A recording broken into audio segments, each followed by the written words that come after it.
I do this. Shh, listen. Welcome to Talk of the Tavern. A little about us. We're your at-home interactive weekly geek con, all blended with wit, sarcasm, and a pub-like atmosphere. We're adults talking about adult topics and using adult language. We laugh and make jokes about almost everything. We don't intend to upset, but some folks have their feelings hurt easily. This is all done in humor in the style of the great offenders such as George Carlin, Red Fox, Lenny Bruce, Richard Pryor, Robin Williams, Wanda Sykes, Sam Kinison, George Lopez, Lisa Lampanelli, Chris Rock, and others. So grab your vice of choice, sit back, relax, and get ready to enjoy yourself in the company of great people, hot toddies, and guests alike, because here we come. Put that long day behind you. Good times lie ahead. With company worth keeping, that'll bash a smile on your head. Come on in, the door's open. You'll find just the finest folks here. Pull up a chair, grab a drink, and let our stories your ear. Cause we're the talk the tavern. Here you're always welcome. The talk the tavern. Promising beer and bedlam. The talk the tavern. Music, medicine, then some. That's right, white boy dance to that shit. Talk the tavern. The song's over. Here we come. So, welcome to April 18th, Wednesday Middle-Aged Gamers with Rod Belcher. Rough name to grow up with? am. No, it's my porno, my gay porno name. That's a great way to open And the it show. begins. Now, let me actually do the intro.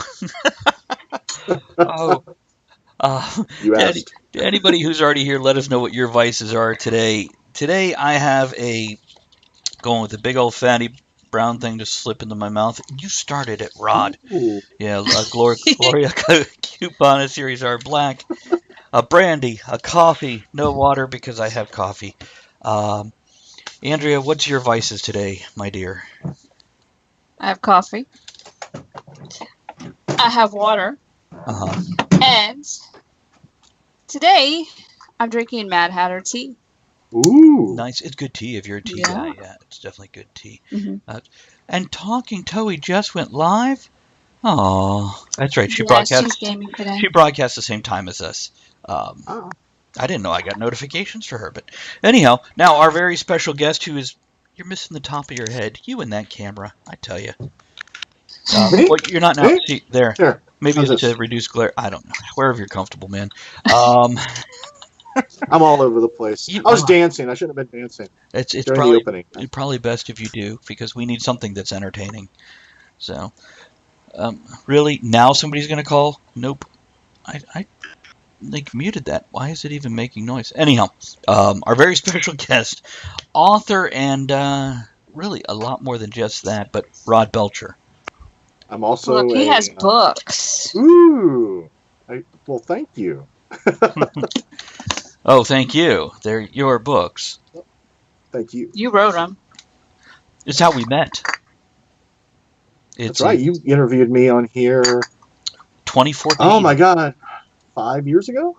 Yeah, it was Thereabouts? 2014, if I'm not mistaken. And the only reason I know that is when I pulled you up on Skype again, I saw that you had, like, last message was 2014. That was you. Which Oh, shows you how much I use. no, I didn't see all your messages to everybody. The last message between you and I was, yeah. No, that'd be creepy if I saw all your messages to everyone. Yeah, Actually, Stalker match. no kidding. The last message on my Skype feed is you from 2014. well, there we go. I'm looking for the applause I don't button. get how much. Where's the applause? Oh, there it is. Hold on. I meant to do this before, but I couldn't find it. So, yeah, there we are. Thank you. Hey, and to the original Jack-o'-lantern, thanks for the follow. Appreciate that. We should do an opening toast. So what's your vices? Well, let's see. Right now I have here, but that's for later. I have a huge. This is what's been keeping me alive while I've been writing this book. Wait, you said you have a huge, then you showed us your double gulp. Was that what I you're have a talking huge about, or double is there gulp. something else? Well, I've got this too. So, Now, This now is for later. talk to me about that. So that's an actual Scotch whiskey we're looking at, right? It is indeed. See, I It's haven't Cutty seen it Sark. for years, and I know it's not necessarily it's like mid to bottom shelf, but how would you describe the taste of that one? It's for people who enjoy drinking Scotch and can't afford real Scotch. So bitter and It's- angry. Pretty much, yeah. I mean, does it have a robust? Hey, that's my drink. Well, That's for my example, brand. Jameson's, I say it's a bit savory, it's a bit smoky. You got a bit of the oak cedar taste in it, or whatever. So, what about that I one? like Jameson cask mates. It's good. I have That's never. my favorite. Did you mute yourself? Me? Okay, there you are. Oh. Hello. Your lips. No, we Okay, hear you we're now, good. but your lips were moving and nothing was coming out. That just happens a lot. Sometimes I just kind of. Suddenly regress to your nursing days. They're not It's that like far a off. kung fu movie. That's I want right. to fight. Walking kung fu movie. Better than a limping one, I guess. Let's do an opening toast here. What do we got here? To geeking out with people of all ages. Here's to that. Hold on, I need a Here. clinker. There we go. Really? With Ah. a double big gulp? Is that Mountain Dew in that? That is, of course, Mountain Dew in that. What else would it be? I think if you tested my blood right now, it'd be about 90% Mountain Dew. We are talking about Pretty gaming, sure. so it makes sense. And writing too. That's literally what's been keeping me alive while I finish this book. When I write, I use whiskey or brandy and water. It's the Hemingway said it, right? Was it Hemingway? Yeah, I think so. Yeah. Said it best with the whole write drunk, edit sober, and I absolutely do. I don't drink when editing. If it wasn't Hemingway, it's Oscar Wilde, but I'm pretty sure it's Hemingway. One of those people. It sounds like Hemingway. Yeah, A lot. yeah, it's Let's be honest, he probably edited drunk too. I'm pretty Well, sure. it could be. I've never actually read any Hemingway. I love Hemingway. Do That's you? actually Most he people I is know a do. fairly decent influence on how I write. See, I haven't It was avoided. Hemingway. It was Hemingway. You looked it up. Thank you. Yeah, it's I used the Google. I haven't avoided Awesome. reading him. I just haven't got to reading him. Yeah, no Well, good excuse. Some people hate him. Other people's love him. People's wordsmith. Wow. Some people love him. That's I my read, license plate, by some- the way. Oh no, it's Wordist. I almost put wordsmith, but I put Wordist, Wordist. instead. Yeah. It is. I use words good.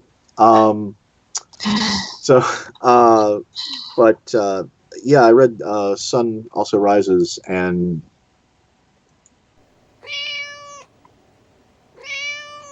Did he freeze? Rod.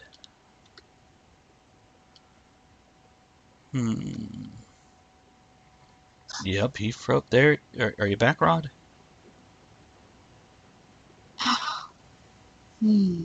Andrea, are you hearing me? Yeah, I hear you. Okay. So here's what I'm going to check. We lost Rod. Oh. Everybody give us a moment. Original Jack Lantern, What did do you you do? happen to be in the same house as Rod? Because what I think is happening is they're on Wi-Fi and it just got overloaded once the Twitch stream started and both Could be. computers were. Because I know his son is also probably on. So we need to add him back in. Add people. Let's grab a Rod. Actually, it says he's not even online. So. Oh, what did you do to him? I didn't do nothing. Not my fault. I didn't touch him. So, oh. So who's here? Who's with us? I see we have people. Yeah, tell us your vices today. What are you drinking, smoking, injecting, beating, lumping, whitewater rafting? Oh, he had a power flicker. He tells me, oh, we don't need that over there. That's gonna be the message thing. Wow. He's rebooting everything. Okay. Oh, good times. No big deal. Okay, so yeah, everybody else, let us know what your enjoying today that perhaps you shouldn't at 1 in the afternoon? Whatever. We're international, so it's 5 o'clock somewhere. Original For Jack. those of you that's been with us before, you may notice we have a cat on the screen. If you type exclamation, that symbol, and disco, it'll dance. And by the way, original Jack-o'-lantern there, I'm just going to probably call you Jack to make it concise here. Yes, so you're in the same state. We are in the same state also. We're in Virginia also, so I don't know if we've ran across each other perhaps at Mysticon. If so, great to see you. If not, I'm in a state of disappointment right now. there you go. Curse of Hemingway, and see what happens when Rod quotes Hemingway without quote. Damn it, Rod. That's okay. We'll get him back in a moment. So you're a Rod fan, huh? That sounds... But you know what I mean. That's not dirty at all. No, it's, and a decent human being, ain't he, though? I like hanging out with him. You know, I am going to move this around some more. I like moving... Not that. Whoa, my face got bigger. It did. Because without Rod, your face is huge. There we go. Maybe that's a good place. We're going to RavenCon. Yes. We'll be there on Saturday. Yeah. Nice. I've only known him as you, I think you were here the whole show, so I've known him since 2014 when I first was introduced by whatever his publicity agent Desiree is, for him to be on the show and me to review a book. The first of the tarot, I believe. But yeah, it's one of those things we got along, and you know, you want to hang out with the people you get along with, but you don't want to be creepy. So here we are 4 years later. Yeah, turning creepy. Here's to being creepy. Oh, you know what? Let me try to invite him back on in case he's going to tear it up. Oh, I need a new teacup. This one got cracked. I'm very sad. Try to add him real quick. Is it bad? No, I don't think he is. It didn't have him on. Oh. See, there he goes. I just like looking at his, speaking of creepy, look at that picture. That's actually a nice picture, isn't it? Him with his that's on the banner I made. With his 1980s t-shirt with the black collar and gray shirt. And the Don Johnson look with the suit jacket over top of it. I went to the Google. Mm-hmm. And that's like one of the 2 pictures that popped up. First. I thought I was going to give you the picture of him laughing with the sign pointing at his head that says gaming. Didn't I send that to you? I thought you were too, but you never sent it to me, so I didn't use it.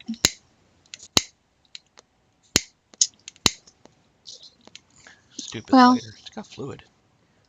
Okay, Ron will be back with us in a moment. I think we're going to get him to talk about D&D 5.5. We don't call it 5. We call it 5th edition now, don't we? Call it whatever the hell you want. Maybe some Magic the Gathering. Jack, does he play Magic? I think I asked him. I don't remember the answer. Well, you know how it goes. I may get the portal figure for Lego Dimension. I found it. For Rod Belcher? No, for me. Oh, that portal figure. Okay. Sorry. I got Lego Dimensions. Yeah. Which, Jack, just so you know, well, it'll all be well, look for us.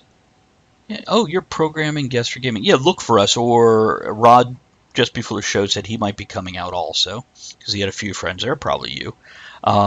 Look for the mustache, say hello, shake my hand, and all that good stuff. He also mentioned somebody... What was the gentleman's name that he mentioned that I should talk to and who might be at RavenCon and who does gaming and has been running a game for like 20 years? I did not write it down. It sounds familiar. So he might have been recommending you for the show, and if it wasn't you, totally sorry he screwed you over like that, jerk. It was a couple of conventions he said he does things for, so...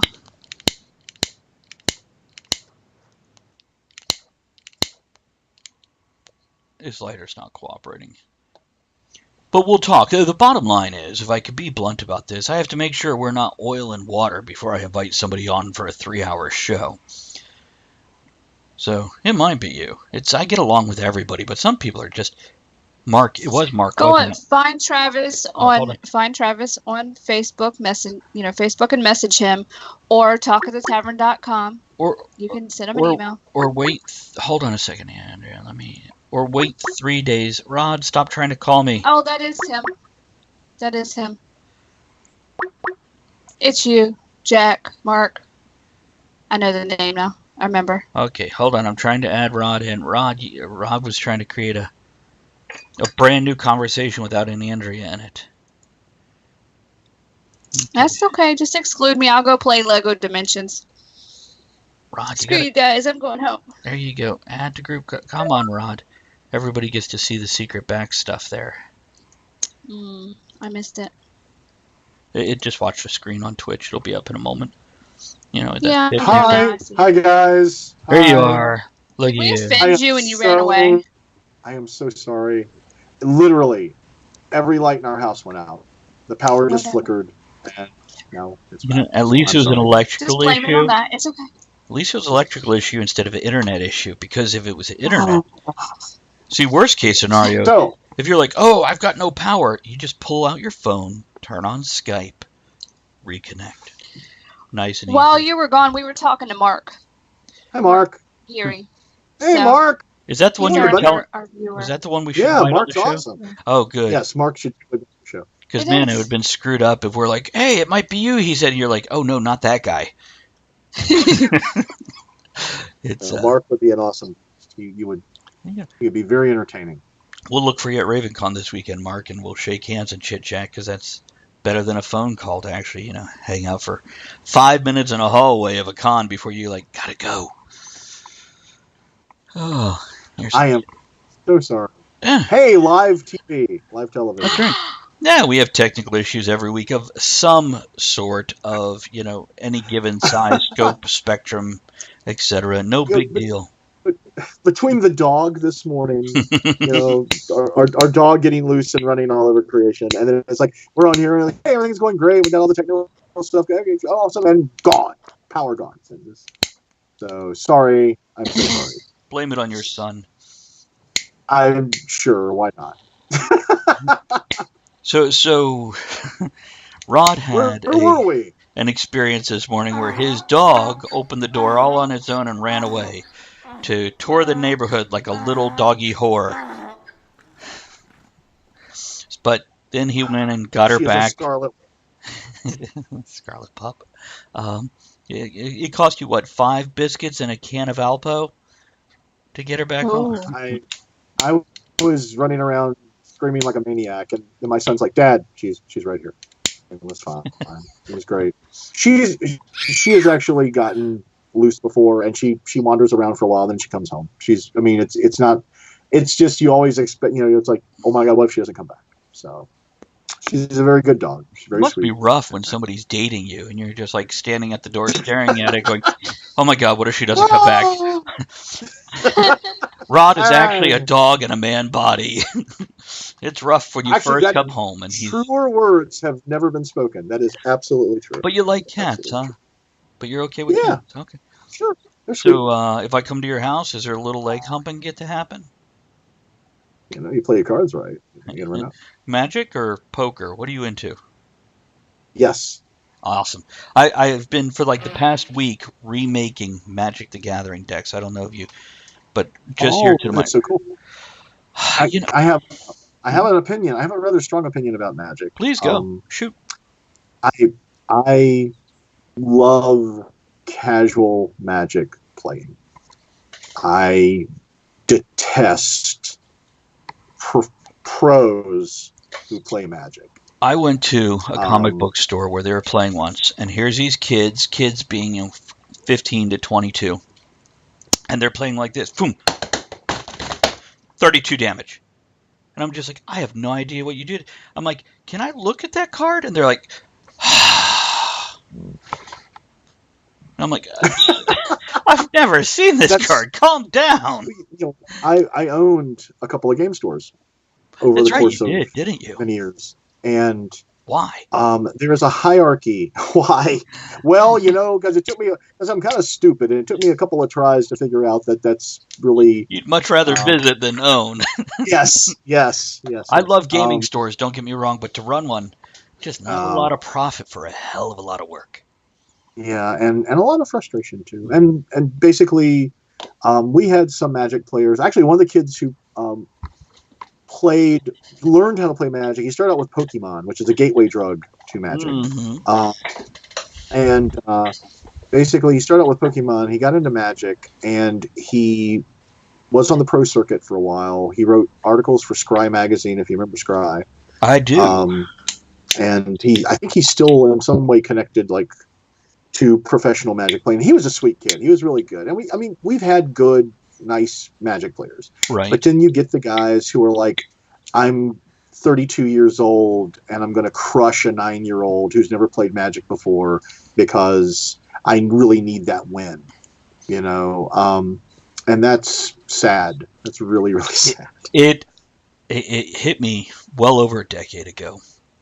But as superhero movies became popular, Magic the Gathering, Pokemon, as the nerd culture seeped into mainstream, yes, we got nerd bullies.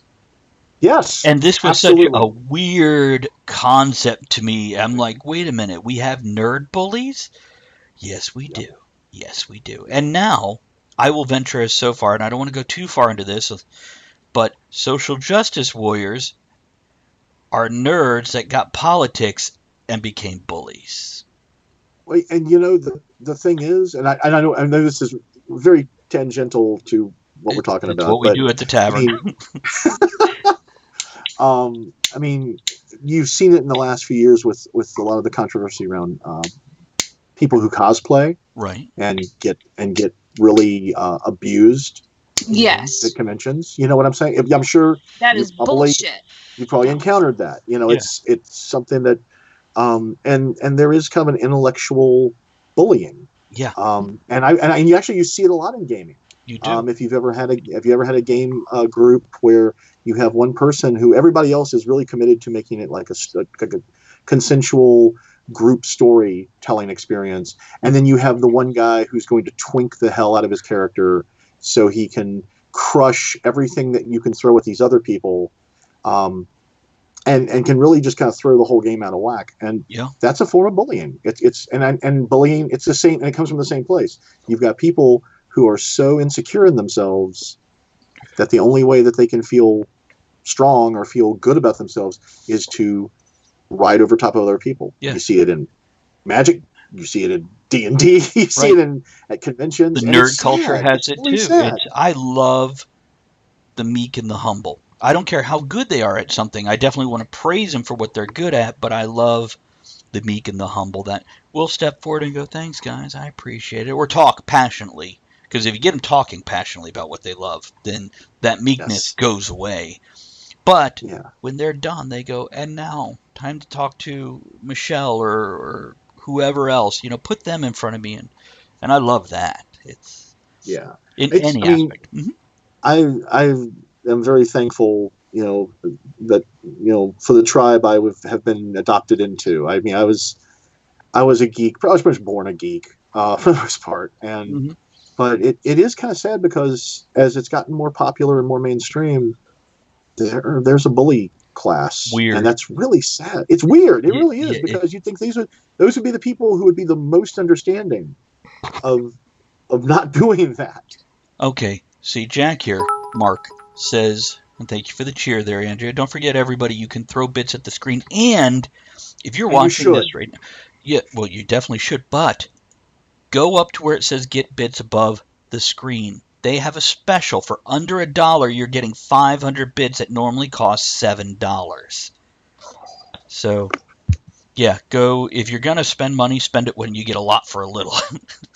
But anyhow, Mark says, don't know if you ever had dealings with either Mind's Eye Theater or RPGA, but the same thing happened. See a lot of it of times over the years. Absolutely. Mind's Eye Theater is actually where it kind of, in my world, blossomed. Because when you went to LARPing as opposed to tabletop role-playing, now you had people who the extravagant personalities, sometimes beautiful, awesome, fun things.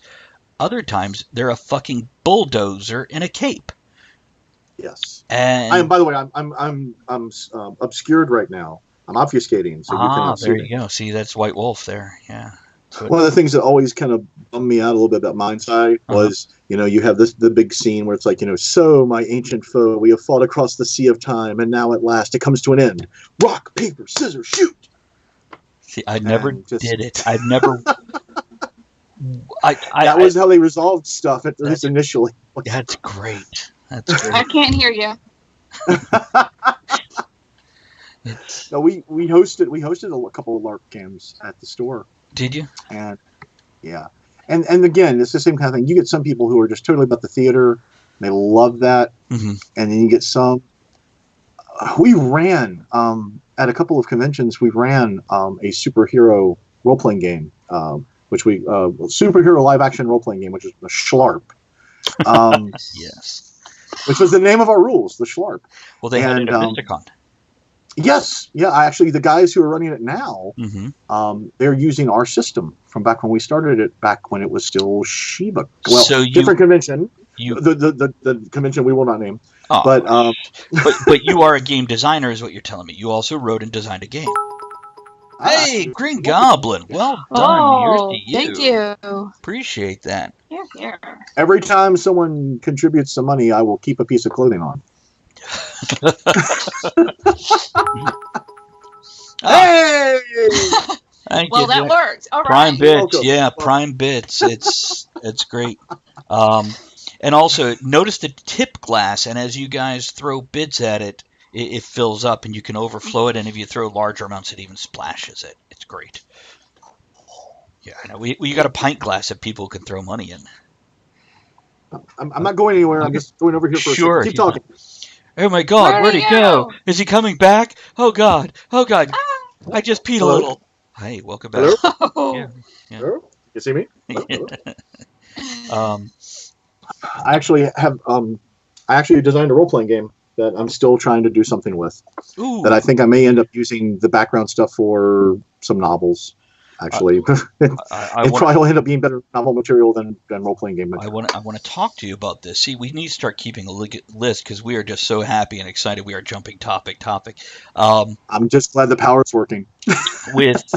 with my medieval fantasy novel, it was based on the world that I had gamed in for so many years, and I made sure when I was writing it didn't feel like a D&D game because it was all original story, different characters, had pieces of history that my gamers would recognize throughout it. But at one point in time, one set of people who heard about this went, I want to design like a World of Warcraft game around your world. I went, great, let's do this. And I started throwing things out, and they're like, we're busy. I'm like, oh, right, the work part of it hit your head, didn't it? Oh, yeah. But I've thought about making a paper role-playing game, and I have strong opinions on what a good system is, which, by the way, White Wolf is at the core of what a good system is. And I agree.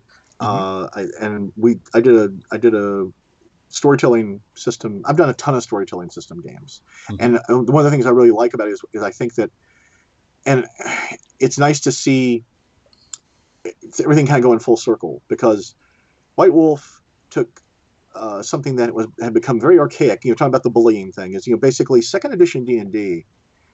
You needed to have a pretty good understanding of the rules. If you just jumped in, a lot of and some groups were more welcoming and accommodating than others. Sure. But storytelling system was, you don't need to know all this stuff. We're going to teach you really a very simple system. Yeah. That lends itself to telling a story and having fun. And it did. And I think I think storytelling system really kind of kept, if not kept, at least expanded the role-playing game culture as far as tabletop stuff. And now D&D, 5th edition D&D, is very simple. It's actually pretty rules light. Much better, yeah. And I did actually try to run some stuff in 4th edition, and when my first level mage was out fighting the warriors, something was wrong. And it just, and all the power stuff, all the things you had to keep track of. I really think that turned a lot of people off. And obviously, because they went to Pathfinder, which I'm not as keen on Pathfinder anymore as I used to be. Right. I'm probably going to get burned at the stake for that. But, I enjoyed 5th edition tremendously. And one of the other people we had on Gaming Wednesdays, I mentioned we had a few people on. Actually, 2 of them basically have made campaign settings for steampunk or other genres that fit over Pathfinder or 5th edition. And they're going more towards 5th edition now. Mark, I have heard of the Fate, but I have never played it. So no, but I have heard a lot of really good things about it. I did want to say this about White Wolf, if I can ramble on a little more. Way back when, I guess I was 20, 21, somewhere in that range, we had one game master, and he always had the game master. He was the ego. And you'd get into Marvel superheroes that we discussed earlier, with the phase rip, and remarkable, amazing, incredible, etc. And he would bully your characters into these situations and make you play. So I quit making characters that were effective. I didn't care if I had all very low stats. I made the best personality I could because I was just there to be entertained now. I was equivalent to Ash from Evil Dead. That's all there was to it. Groovy. Well, I made like one guy that had a total water body, and he traveled through, like by flushing himself down toilets and stuff like that. Because I'm like, if I am not going to be able to be effective, I'm going to be entertained. The Bowl Master. But this same guy, when we played the White Wolf system, Vampire the Masquerade in particular, Werewolf the Apocalypse was just coming out. His gaming style, his game mastering style changed. And suddenly it was more of a group story thing. Andrew, thank you for posting his Twitter. Guys, don't forget, if you're watching the show, to follow Rod on Twitter there. Please. And all that good stuff. Thank you. You weren't in Nova while playing Marvel superheroes. Nova is in Northern Virginia. No. Sorry, I was in South Florida.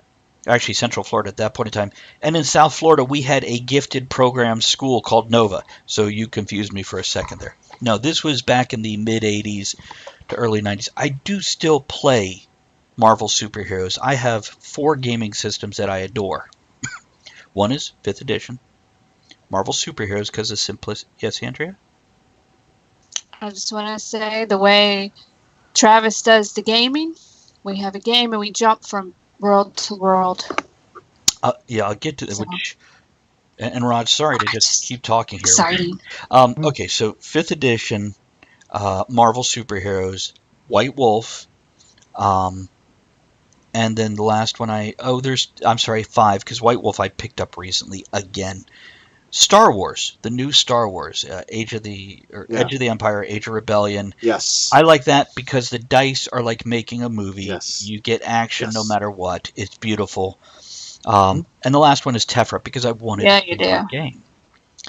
Now I'm finding people are creating these campaign settings for 5th edition. I'm like, wait a minute. So I can have my superheroes, my steampunk, my medieval fantasy, and my dark Gothic, all with one system? Because what I wanted to use all these worlds. So Andrea, my son, and a couple friends were in a campaign. I went, here's the deal. Star Wars is separate. Star Wars is its own game. That's what we play when these people can't show up. But these other games, we'll create one character for each of them, but it's the same character in different worlds. Now you could have that's cool. Like if you're a dwarf in D&D, you could still be 6 foot tall. Just be hairy and beer drinking if you're going to make a Marvel superhero. Just tie your characters together. It's the same personality with similarities physically. And just the plot arc between games, you had a villain that was running between realities and you were being dragged along. So that's, of course, the opening, the first part of the third of the story, where you're just reactionary till you get to the midpoint and you start being proactive. And this is what I wanted. I wanted to jump world to world, and I would have rather... Because I hate having 5 stories to follow. I wanted one story with 5 worlds. That's cool. Yeah. That's very cool. And you mentioned Fate. I've played a little tiny bit of Fate. Mm-hmm. And I enjoyed it a lot. I've actually got the rule book and a couple of the supplements. And one of our local DMs is a good friend of mine is getting ready to do a Fate game set in the Oz universe. Nice. He's a big fan of the Oz books, and he's gonna and I'm gonna play a big dog. I'm playing a giant dog. So you're doing what's natural. Pretty much, exactly. It's gonna be the easiest character I ever played. But yeah, Fate's pretty cool. I actually pulled a couple of games that I didn't know if you guys were familiar with or if you'd heard much about that I've really enjoyed, because I thought at some point, we got 3 hours to kill. It might come up. But, let me interrupt real quick. Mark says he runs primarily Marvel superheroes at conventions. Here's the thing, Rod, Mark, I've been gaming since the early 80s, 35 plus years of gaming, never gamed at a convention yet. Because, and I'm sure you guys understand this, those people we were talking about earlier, I don't want to run a game with those people. Those being the egotists that want to just rip the game away from everybody else. And I'm not against gaming. I don't game at conventions. Well, you've tried to. They always exclude me. It's happened like 2-3 different times at different conventions where she'll sign up, show up on time, and they're like, I'm sorry, we don't have any more space. And this is not cool. Yeah, this is, but here's what I'm telling you guys. If we're at RavenCon and you guys are like, what are you doing? You're in our game, and drag us along. We're going to go and have a great time. Mark is a great referee. He is a really, really good. If he's doing Marvel superheroes. And his campaign has got like a lot of history to it, a lot of mythology. Mm-hmm. It's all stuff that he and his players have come up with over the decades. I think it's been going for a while, and my Marvel superheroes. I would highly recommend it. My next short story cycle coming out is called the Talent Agency, which stands for it's got nanotechnology and genetic alteration, everything. It's vaguely in the future, borderline dystopian, and you've got very nitty-gritty, street-level superheroes coming into existence without the magical meteor crashing and suddenly people having superpowers. Let's see. Green Goblin asked, you seen the video about the old British World War II vet playing a tabletop and smashing a 30-minute run in 5 minutes? Yeah. I have not seen that, but that is awesome. Oh, I assume this is a actual video then of, okay. So, did he do something clever and outside of the box that made everybody else go, oh? I have a story similar to that about my son. Oh, thank you, Jack. Appreciate that. Thank you. Shirt stays on. My son was playing Traveler at Mysticon. I know Traveler. And Traveler was one of the first games I played other than D&D, and we turned it into Star Wars. We tried to turn it into Star Wars. You ever play Toon? Yeah, you have. Yes. Beautiful Toon is awesome. Toon is very cool. I have actually one of the games I pulled is called Hole, H-O-L, and it is somewhat reminiscent of Toon, except it's like an NC-17 Toon kind of. Nice. But John was playing in this game, and I believe John Watts was the gaming guest of honor. He has done a lot of work with the more recent versions of Traveler. And John had the scenario where they were supposed to get down to some planet and take out some rebels or something like that. And my son, John, said, why don't we just throw a rock at them from space? And a 4-hour scenario was done in 20 or 30 minutes or something like that. So he got a little Traveler credit card, that his status got upped for it and all this other stuff. And since then, every time John's been running something and my son's been at the convention. Ooh, hey, Rye, real quick. Rye, thanks for that follow. Appreciate it, buddy. Hey, woo. Basically, my son John is now one of John's favorite convention players. Gotcha. I mean, there are some cool people at conventions for gaming, but we used to run stuff in the game store too, and we had some great players. And then we had some players. Somebody would build a character, would spend most of a night introducing that character, and then you never see them again in another session. Right. Stuff like that. So nope, I get that. I would see the game I was doing that I was telling you about. It's gone because, well, players moved on, or they never came back. We're still friends. I can call them and go come over for dinner, but the regular gaming thing has kind of disappeared. Well, life gets in the way of that. It does. But what we did at one point in time, and this is something I'm discussing, maybe. Okay. So we have played on Skype before because we didn't have enough local people. So you can get on Skype. Nobody has to leave their house. You just get honest gamers. That's not going to fudge your dice. And if somebody's rolling, 20s 5 out of 6 times, you go, you know what? Here's an electronic dice roller. That's what you have to use now. But there. I'm sorry. Go ahead. The bottom line is we have thought about doing on Middle Age Gamers Wednesday, which is today, doing a role-playing game with 4 or 5 people. If we can get regulars that can come on once a month. There is online free programs. Yeah. I think Roll20 is one of them, I think. Correct. I'm trying to remember what the name of it is. But I've heard a lot of people who have used those. They play in game groups that are made up of people from all over the world. They got stuff built in where you can roll the dice online. The referee can actually put their maps up and basically as they go. Mm-hmm. It's pretty cool. And I'm a little bit of it's a little too complicated for me. But I've got some folks who are trying to convince me to try some of that stuff out. It's all free, and it's just designed to do exactly what you're talking about doing. It's basically like online stuff, with which the is a maps lot and easier. everything. It is. Something else I have found that Talking Toei, who started broadcasting same time as us, we've discussed doing a once a month show together. Tabletopia. So it's like tabletop with an IA. Tabletopia has like 400 or 500 games that you can play together online. Anywhere from chess to Settlers of Catan. And a lot of things in between. Candyland, Life, etc. And we're like, no, how fun would that be to have a bunch of middle-aged people sit around playing board games on Twitch? Now, Mark, you're asking, have you guys played around Roll D20? No. When I first was looking into it, which was 4 or 5 years ago, the technology wasn't quite there yet. It was getting there. But since I had honest players that I knew, I was perfectly good with them rolling off camera. I wasn't worried about it. But it is something... And hold on. Says, it's a good thing we play tested Blades in the Dark. Pretty easy to learn and pick up. Maintains a variety of systems. Green Goblin posted the link. And supported by Roll D20. So...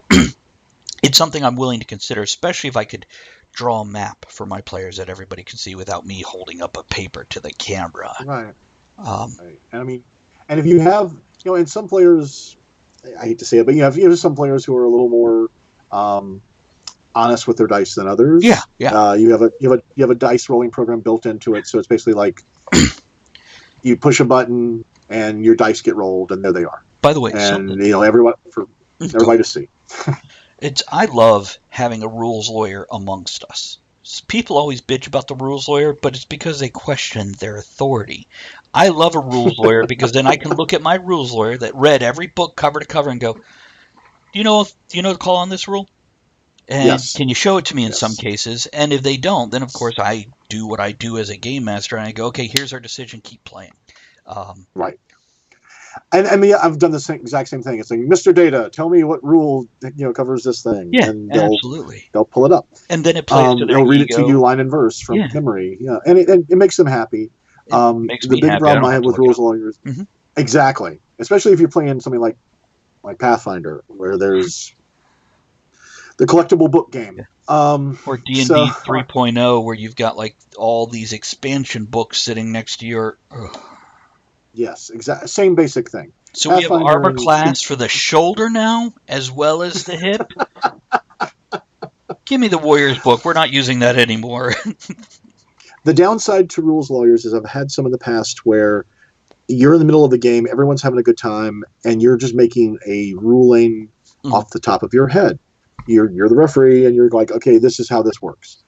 And then a lot of times, not all the times, but sometimes you have the rules lawyer who'll be like, actually, it's on page 27 of, subparagraph whatever, and it just throws everything, and then you basically have to, basically tell them, look, we're doing it this way because it's right. Sit down. You're in the middle of a dramatic scene. You're in the middle of a dramatic scene. Everything's rolling. Everybody's having a good time. They're really into it, and then someone just puts the brakes on. Right. And yeah, that's a matter of chemistry and time. Where sometimes they have to realize you don't want a ruling. You're just making the game move, which that's the beauty of the new Star Wars system is there is so much you just make up on the fly. And those dice are cool. Well, I like it because I have creative players. And for those of you that don't know about the Star Wars system, basically you have success, failure, then you advantage and disadvantage. So you might fail but get an advantage. So your shot misses the stormtrooper, but you blow out the communication system on the wall so he can't call for backup. There's an advantage.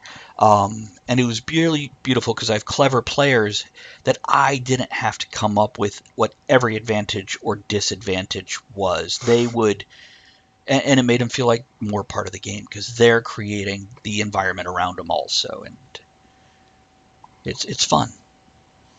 Okay, Rod, I feel like I am talking so much, Rod, and keep in mind you can interrupt. I'm enjoying it. I'm having a great time. Here's what I want to do. I want to go over the game systems we've played. You want to start, or you want me to start? Why don't you start, and then I'll jump in after you. I started. I think it was 84, my 13th birthday, with the red box. That Christmas, my buddy got Advanced D&D, 3 or 4 of the books. Then we played Traveler, Paranoia, Marvel Superheroes. By the way, in D&D, we did do the Greyhawk world, Forgotten Realms, and Forgotten Realms was just coming out. So much money for a teenager. Paranoia, Traveler, Starfleet Battles. Played that one. Gamma World, of course. Yeah. Yeah, Gamma World, which was D&D. It was the 3D6 system, post-apocalyptic, and beautifully made. But by the end of the 80s, it started to boom. And it got to a point where I couldn't keep buying new books. So I went straight D&D and worked in gaming shops. So got discounts or got paid in books. It was my second job. Did play Magic the Gathering the very first year it came out, where at the end of the year they put out the 300 cards in one set. And it was on clearance for $60 because they couldn't sell them. Do you remember the days when you had people in line to buy Magic cards? That would be like the third year it came out. Yeah, because second year people are like, there's something there. And they never put out another complete box card set. Right.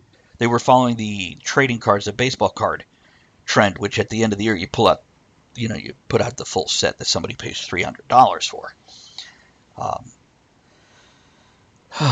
Yeah, and then later White Wolf, I guess. In the early 90s, White Wolf came up.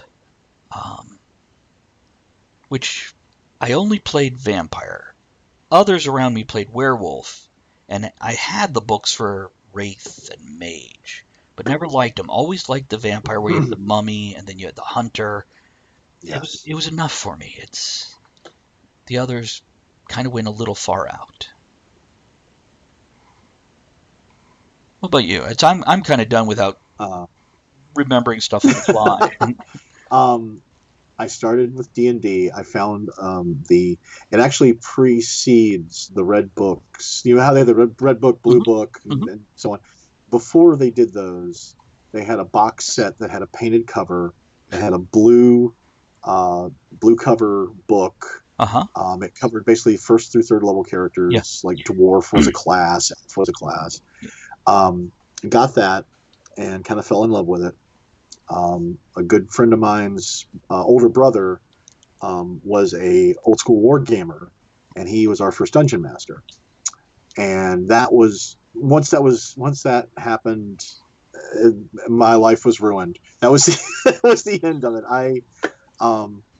Next summer, we ran into Traveler, the original little black box of Traveler, with the 3 books. They were pretty packaged, so plain, like Cards Against Humanity, yes, such yes. simplistic packaging. And this was before they really got into the whole Imperium and all of that stuff. It was basically, we created our own world and we played all summer.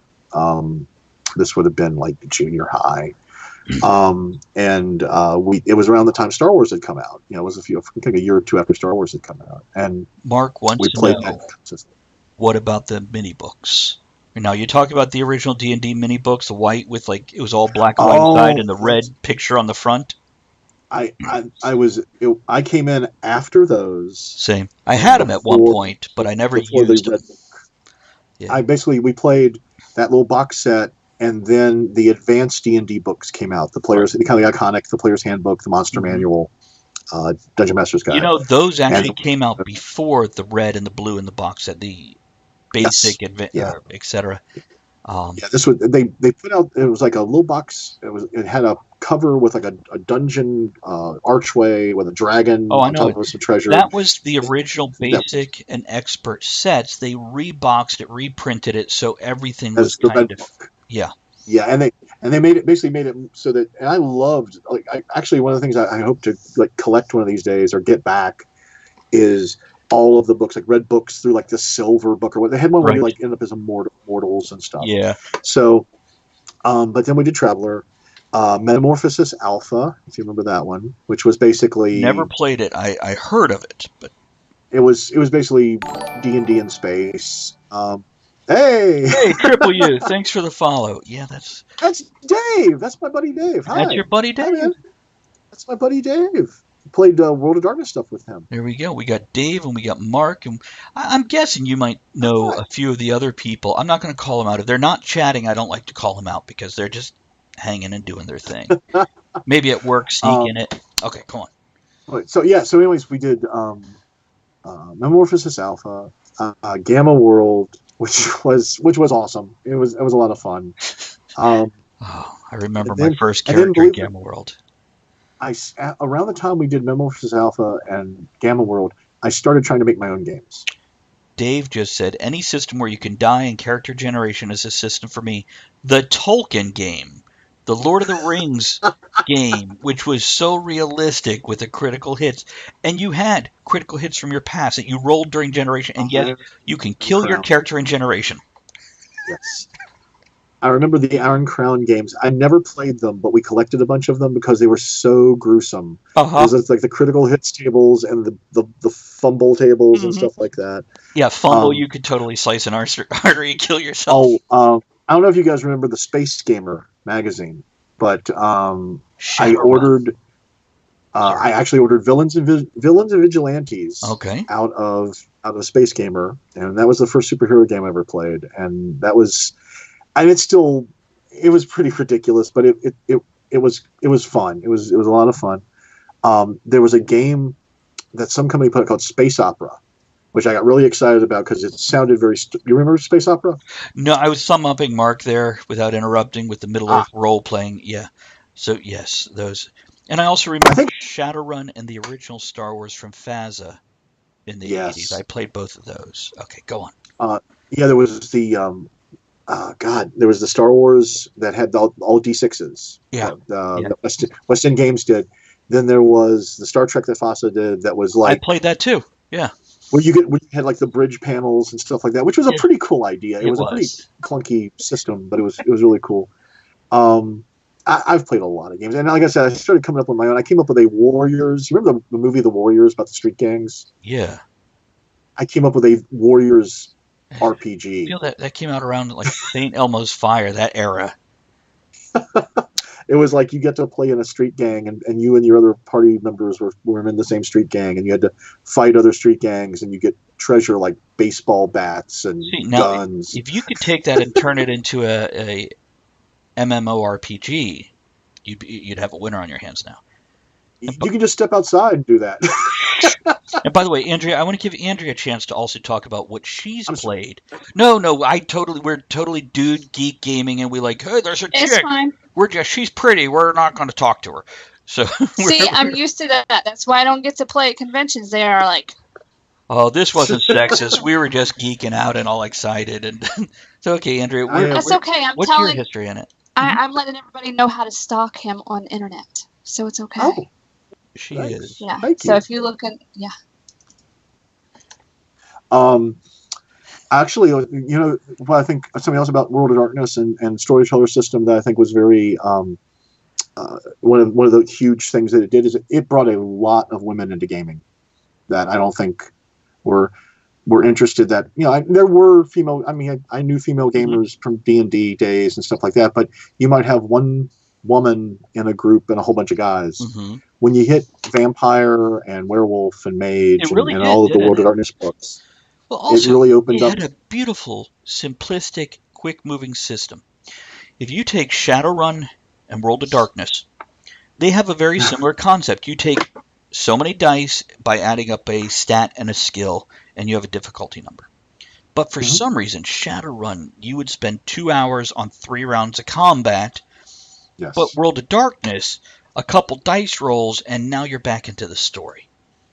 I think part of that was FASA did Shadowrun, I believe, and FASA was a crunchy game company. I think their rule systems tended to be a little more rules lawyerish. Oh yeah. And I think storyteller system they really were trying for. We want to get people in to play who wouldn't normally play a role playing game. And it worked. Let me ask. We're at the top of the hour. Do I need to put the refill video on so we can take a break? I pretty much wet my pants when the power went out, so I'm good. Andrea, do you need a break? Yeah, but I'll get up at any time. It's okay. Okay. Well, Andrea, I want to give you a chance. Tell us your gaming background so you can geek along with us. Well, I did play Magic a few years after it came out, but not very much. I'm more into it now. D&D I played. My cat, that's 1 million years old, is named after my very first D&D character. Yeah, the cat is actually 17 years old. Holy cow. So, but I played before then. Right. So, yeah. Go on. What else? Mostly video games now. So. Yeah, with me, she has played Tefra and Marvel, and I wanted to. Yeah. I think she would really enjoy a Vampire Masquerade game because it is darker and more story-driven, and you can have a flashback to 200 years ago, etc. Well, I like Star Wars. I like my character in Star Wars. It's a little assassin droid built from junkyard parts by a kid. So he's like a midget. A 3-foot tall IG-88. Yeah, I always play a dwarf. So that's my character in Star Wars. I like Tefra also. I have a little character with a huge gun. That's my thing. And when she plays a dwarf, she plays a female dwarf with a full beard. Yeah. Very distinguished. Yeah. By the way, Dave says Crunchy versus Smooth, the oldest of vendettas. And he wants to watch the Warriors now. See, I miss... We haven't tabletop gamed in a while now. Because friends and life. Like that, since last summer, I guess. So maybe this summer. Well, see, my son is huge into video games. Mm-hmm. And... and he has played tabletop games with us from time to time. I had some fun characters, and it was really fun to play with him. I hope we get to do that some more. But there is a little bit, I think, of a disconnect between tabletop and gaming. And some of the games he showed me, there's a couple he's been playing recently, are gorgeous. Like, he showed me a couple of the Assassin's Creed games. Mm-hmm. And just the world and the way it looks and the stuff you can do in it, I can see why that would be a lot more appealing than you're sitting around a table with a bunch of folks and they're just talking and rolling dice and stuff. See, I would.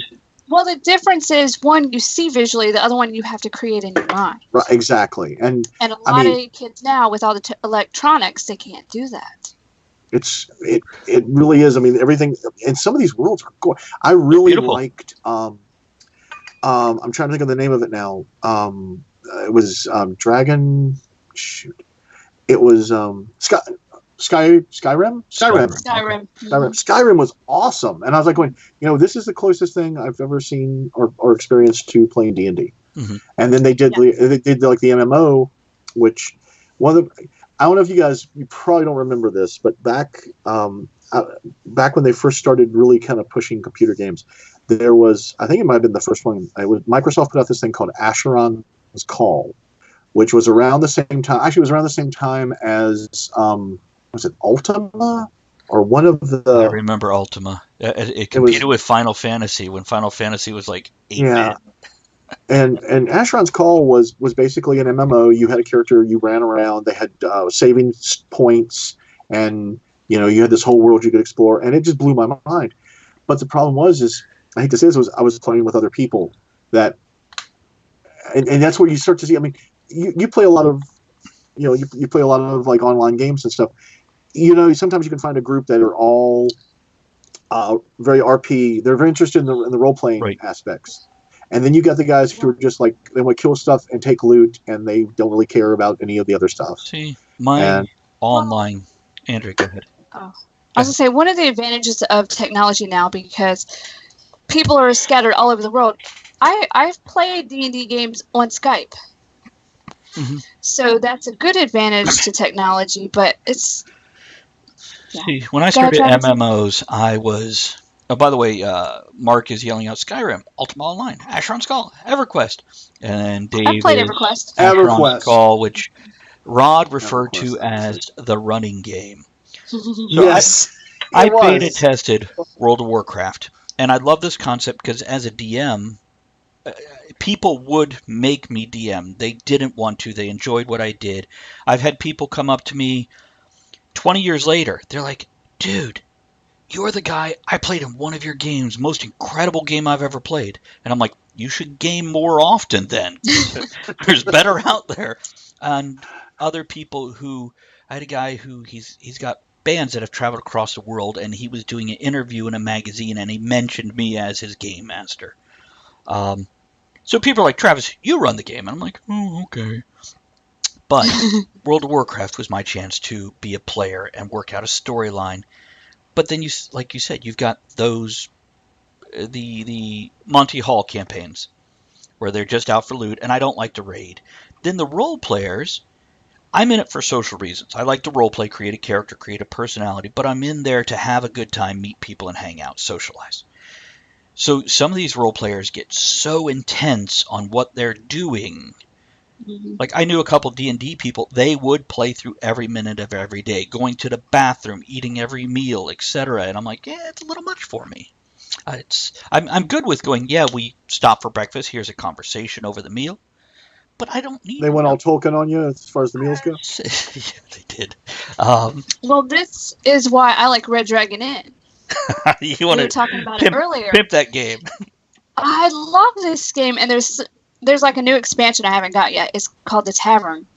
But it's like D&D after. It's D&D after the adventure's over. You're sitting in a tavern. It's a card game about drinking and gambling. It's great.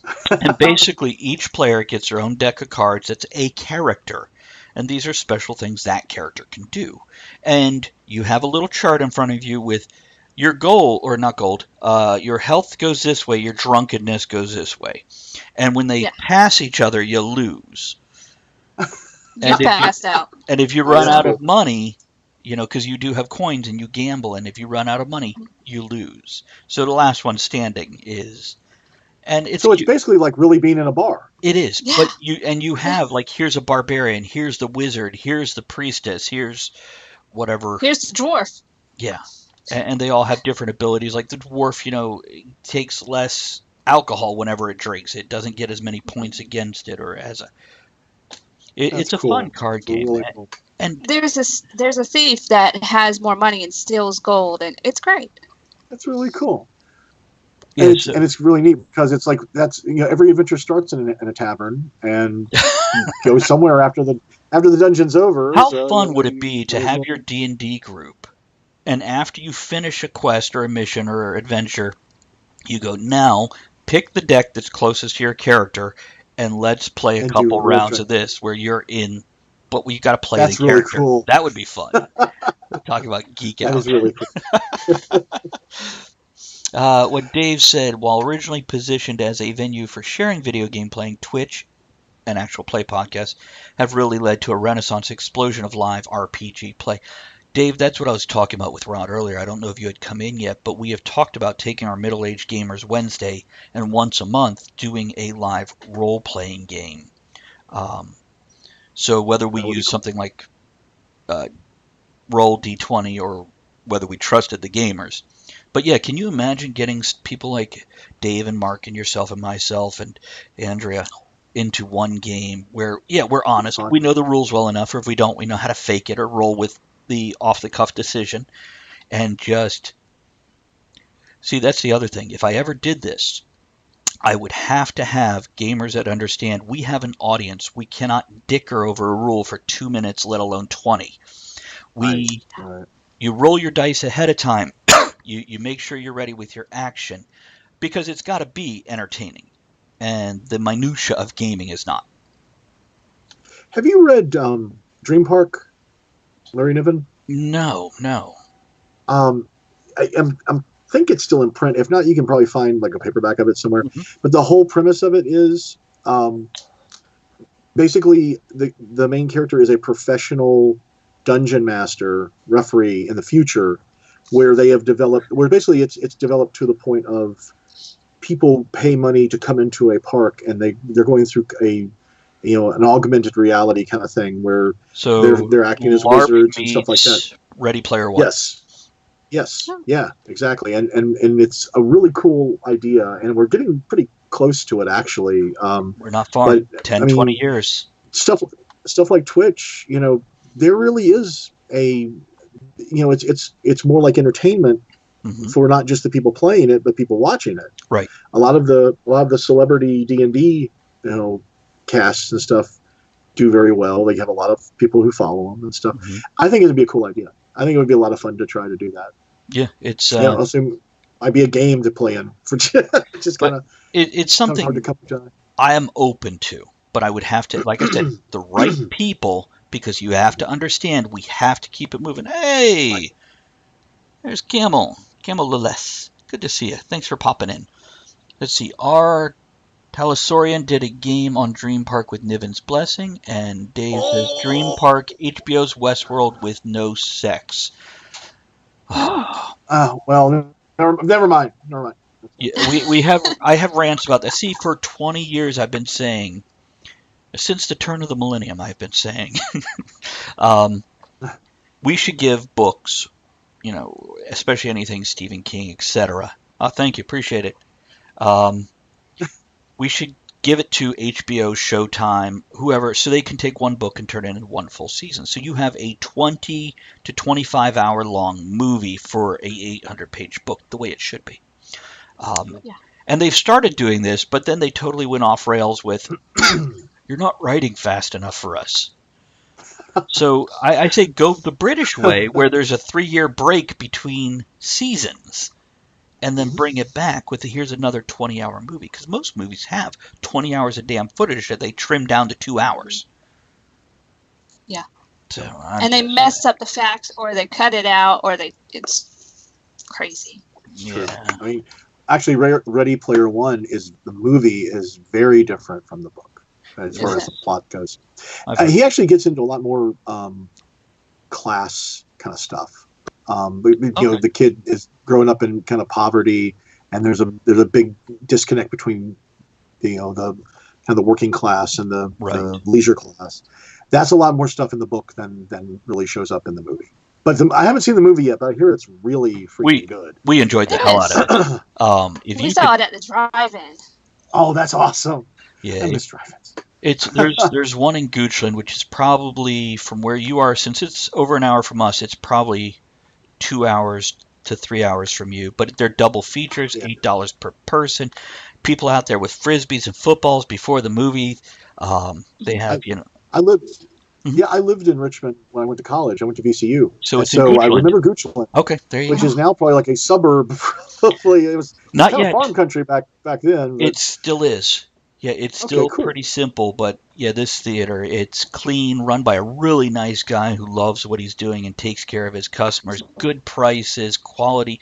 Okay, I don't want to say quality food. They are frozen hamburger patties. You know, they are It's drive-in food. But there's nothing over what's $3.50. $4 now because the So- prices do go Well, up. nothing over over time. $4. Yeah. Whatever. Except the gluten-free stuff. They did bring in like 5 Well, gluten-free Oh items yeah, that they go up to just started that, $6. and they got a second screen. Yeah, That's really They have a second screen now. So Now, at the second screen, you can't drive up to it. They're putting speakers in the grass, and you bring a picnic blanket and lay it out wow. and sit That's really cool. out in the open. And they're doing smaller run movies, like your rom-coms that you're not going to get a huge crowd for. They're going to put that on the second screen. And yeah, hold on, a few comments here. They're geeking out over Dream Park. Camel, today's topic. This is Wednesday. Middle-aged gamers is what we do on Wednesday. Rod Belcher is a steampunk author, as well as some other stuff, which I And a do want to middle-aged talk gamer. about. Yeah. So we're actually just kind of geeking out over gaming, D&D, mostly tabletop role-playing, a little bit video, a little bit cards, and that kind of catches you up there. So jump in. Triple U, the original, saying to Mark, Jack-o'-lantern, that sounds about right. I'm remembering in a store, but don't remember when actually playing it, sort of like White Wolf's Wraith game. Exactly. Drive-ins for the win. At least with, Mark says, at least with Ready Player One, Klein wrote screenplay. It is different. The rights were the biggest change.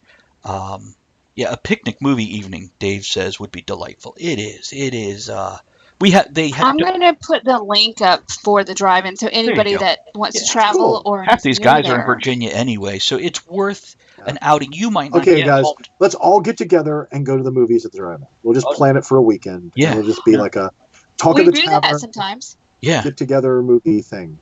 That'll be awesome. Do we do need that. to set? Can we set a date right now? Oh God, you go ahead and set a date. I may not be. Well, we would set We it gotta for, see what we what would they're set it playing. for like June. That's another thing. They don't announce what they're playing till the week before. Man, can you imagine? Because the first movie We'll is just say always June. just came out, so like it'd be Solo and then something that came out the previous month. So you might get like, I don't even know what the If you hell's out miss this something, week. yeah. If you miss something, you could go see it. That's really cool. Yeah, it's That's cool. but yeah, it'd be great to get together and hang out. They do have a smoking section. We go and have a cigar there. Mhm. And we have yet to have a cigarette smoker complain because it's all outdoors. And they've got a fire pit in the middle of the smoking section that's like a little gazebo awning thing. It's Yeah, they have benches Oh. and covers, so and you So could sit cool. out there and watch the movie too if you wanted to. They do have a speaker there. Really neat. Yeah. As a kid, my mom would take. My dad passed away when I was very young. My mom would take like 5 or 6 of us rowdy, just starting to play D&D, prepubescent boys, and throw us in a car and take us to the drive-in. And they do like 2 or 3 movies. We got to see the Sinbad. Talking about Harryhausen earlier, got to see all the Sinbad Yeah. movies, and it was awesome. I mean, I really have a lot of fond memories of drive-ins. Here's and what I I'm miss going to them. do. I am going to right now go create an event under Talk I of was the getting Tavern. ready. I was getting ready to put the link for Talk of the Tavern so they can look You for go the to- event. Put the Talk of the Tavern on Facebook. I'm going to create the event, and I'm going to make it for the middle of June. Now, that is flexible. It's going to be called To be Potential announced. Drive-In Event. And I'm just going to do this real quick so everybody can go, and then we can discuss in that Facebook event what date is best. And it might be a spur-of-the-moment thing, and Rod could bail at the last minute. Jerk. You know me so well. Okay, guys, I'm putting in the chat the Talk of the Tavern link for Facebook, and Travis will create an event, so keep a lookout. We do things like this all the time. We do. And also there'll be a link coming up. Sign up for the newsletter. It only comes out on Sunday, and it tells about the shows coming up, our guests, videos, and events like this. Right. It's really cool. It's a good. I'm not pimping stuff. I'm not selling stuff. Yeah, It is strictly a always. reminder of, hey, this is what we're The doing. shows. You know what? I'm going to go with 11. The times are not going to be exactly right because summer they'll even sometimes play triple features because they can Yeah, start. so you get 3 movies for the Yeah. price of 1. Let's see. We'll put it as a film thing. Let's plan this. Will be the whole description. Let's see. Any other stuff? I'm so excited. Co-host. I'll make Andrea co-host. Now, Rod, should I make you a co-host of this so you can alter things? So you remember. Got to. Do you want power or not? Sure. Okay. Yeah. There we go. Just don't randomly delete it, and we'll add a cover photo to this and I'll everything. try. A little bit. I'll try if the power doesn't go out again or something. Instead of Like, blowing up your whole system or something. I hate you all. Delete. Okay, so here you guys go. Hold on, let me pull back over to. There we are. This is the drive-in event, and we'll work on that. And if enough people go into it. Okay, hold on. We've missed some comments We're here. going either way, so Yeah. if people want to join us, cool. That'll be the bottom line. Is if you guys don't show up, we don't give a damn. We're going. You're not ruining it This for is how we us. do any of our events. You're Any of our parties, any of our events. You can come along for the ride, but we're doing it anyway. So you've been in the UK, says Camel Lilles. I don't know how to pronounce that, but let me know if I'm pronouncing it wrong. Let's see here. Dave says to Mark, Cat obviously has strong opinions on games and geekery. There we go. Okay, we're all caught up on the chit-chat. So this is something we can go do and have a good time with. Set it for June 2nd, so it's 6 weeks out. We can move it to, well, not next weekend, not the weekend after. We can We'll move it. see forward or what back. they're having. So, And that's what it'll be, guys. It'll be Monday. You'll see a notification about the event going, they're having it this weekend. How many people can make it? And then Rod will go, I've got a convention. And, Dave will go, I've got herpes. I don't know Dave, but what he gets into is his own business. I'm just saying, guys. oh, I think I need to go have a refill I'm break pretty now. sure you might want to reverse that. Oh, maybe. okay. I don't know. Dave has a convention. Rod has herpes. Yeah, I should pick Maybe on the it's a people I've actually convention, met. you never know. Oh, you did it for what? Saturday. June 1st? Saturday, June 2nd. Oh, June 1st is National Donut Day. Ooh, Hot damn. hot donut. Yeah. That'll be a great Yeah. weekend. So I'm perfect. hungry now. Damn it. I made a roast con pollo the other day here at home. Fried up a bunch of chicken, made some Mexican rice because it was good. Simple, but good. He cooks. I like to cook. I tell you what, Andrea, give us at 2:30. We're going to take a 5-minute break. I'll put up the refill break video. Oh, good. And we'll step away for a minute and get refills and empty whatever needs emptied. all right. But we'll get a couple more minutes. You know what? In that couple minutes, here's something that'll keep us on track, and it shouldn't go as long as our geekery. You have a new book coming out, don't you, Rod? Or just had one come out? Yes, it came out on April 3rd. Oh, I nice. think I have a copy Tell sitting me over about here. it. Hang on a second. Yeah. See, and I think Underneath this all is these games. it's a series that I haven't read any of, isn't it? There we go. This is the second one, and I haven't read either of these. this came out. This is the first one, Nightwise. It came out in 2015, and this is the one that came out in April. It's the Night Dahlia, which is the sequel. So what's And your the folks elevator at pitch? Tor. It is a noir fantasy series. It is occult detective kind of stuff, but it is if Quentin Tarantino wrote Harry Dresden.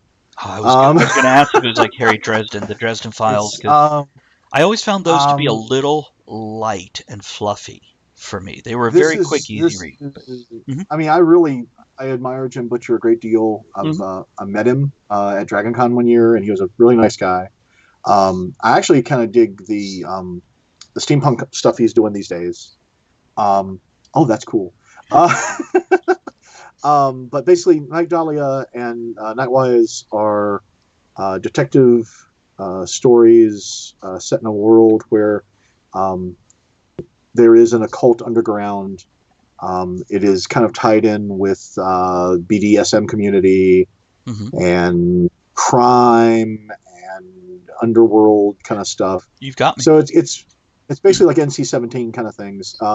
The main character is a disgraced He was, he was a legendary wizard. He's kind of like a rock star in the occult world, but he has fallen on very hard times, and he is Tom Cruise.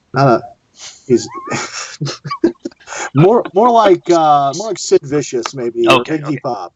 Okay. But basically he's a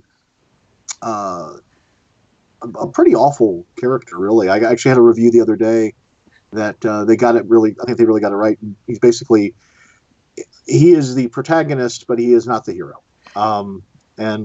Dave says, Night Dahlia, quote, "What if Dresden was willing (parentheses eager) to be an asshole?" So apparently Dave has read it. Yeah. Well, basically, one pitch I had many years ago was Harry Potter: The Train Spotting Years. So, it is occult detective kind of stuff, but I really wanted to do something that would kind of make it stand out a little bit from most urban fantasy. It is pretty.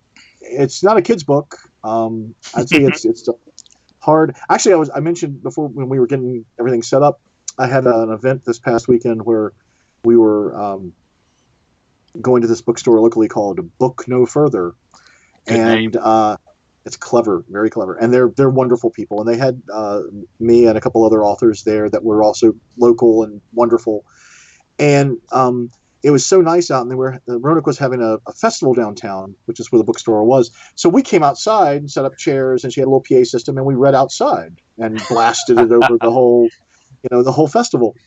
And I have the Night Dahlia here in my hand to read from, and I'm sitting there going, "What the hell in this book can I read out loud in front of children and puppies and old people that?" Old people, the generation of elderly now are like, "Tell me more." So I managed to find like 3 or 4 pages that were not completely profanity, sex, drugs, and rock and roll filled. So did you find some, or did you go, "We're going to say fudge, shirt"? Oh, I started out basically apologizing in advance, and even in those 4 pages, I had a part where it was like blankety bleep bleep blank blank, and everybody laughed and thought it was funny, but it's pretty hardcore stuff. But I wanted it that way. I wanted to be a lot more edgy than a lot of urban fantasy. So that came out in April. I've been getting really good reviews. You know what? Hopefully I get to do a few. You want me to post an Amazon link for you? Absolutely. I'd love that. Okay. Thank you. Let me go pop down here.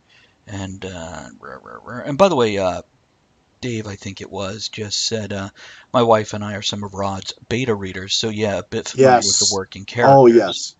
I'm glad you like these guys. I'm not pimping guys that you're like, "Oh, don't talk about that guy." No. Dave and Susie are the best. His wife Susie is one of the best editors I've ever worked with, ever. Oh, editors even. Nice. Yeah, we've got a couple minutes, Andrea, and we'll take that break there. Oh, tip of the pint to talk of the tavern. What am I looking? I am looking up. You go under R.S. Belcher, don't you? Yeah. On Amazon. So there you are right there. That is my stage name. Yes. So Night Dahlia, Nightwise. That's the one you want pimped, right? Yeah. Okay, and I'm going to... Yeah. Well, here's what I'm going Any of them, all of them. Just, yeah. First of all... Thank you for doing it. Yeah, it's what we love to do. Here's what we're going to do. I am going to post Rod Belcher's Amazon page for you guys. So this is all his books that let you scroll through it, and you get to see them all, and just scroll down till you find the one you want. You know what? Let me just go ahead and do Night Dahlia also. So the first link, Andrea's like, I gotta go. We'll put those links up. It sounds like most of these guys already know your work, so they probably have it or whatever. And I tell you what we're gonna do. Mm-hmm. Oh, no, go ahead. I was about to take a break. You want to say something before? Oh, I was just going to say, I know Mark, I actually just mentioned to Mark, I put him in the new Golgotha book that I'm like ready to finish. He's a minor character. Is that where you're 4 away from? And he lives. Nice. It's, by the way, keen sign and great book. So here, guys, I'm going to throw up a video in front of the screen. Rod, just mute yourself, hang out. If we all get back before the video is done, I will cut the video short and jump back on. But, yeah, give me a second here. I'm going to go get a refill. Be right back. Sit right back and relax, or get up and get a drink and refill what you have, while the cast and cohorts and co-hosts of Talk of the Tavern do the same. And here's the testimony of some of the great people we've had on Talk of the Tavern or previously on Sounds of Steam. Enjoy. This is Gail Carragher, author of The Finishing School and the Custard Protocol series, and you're listening to Talk of the Tavern. This is Aiden Sivart, Steampunk Indiana Jones. Hey, this is Scott. This is Samantha. And we're Frenchie and the Punk. I'm Karen Kay, also known as the Fairy Lady and editor of Fae magazine and also founder of Fairy Events. This is K.W. Jeter, author of Infernal Devices and Fiendish Schemes. Kircher here. I played Bifur in the Hobbit trilogy, and you are listening to Talk of the Tavern. This is Trevor Crafts, executive producer and creator of Lantern City. This is Lord Bobbins of Teslacon. Huzzah! Steampunk Funk Bazaar here, Lord Monty, right in front of your radio.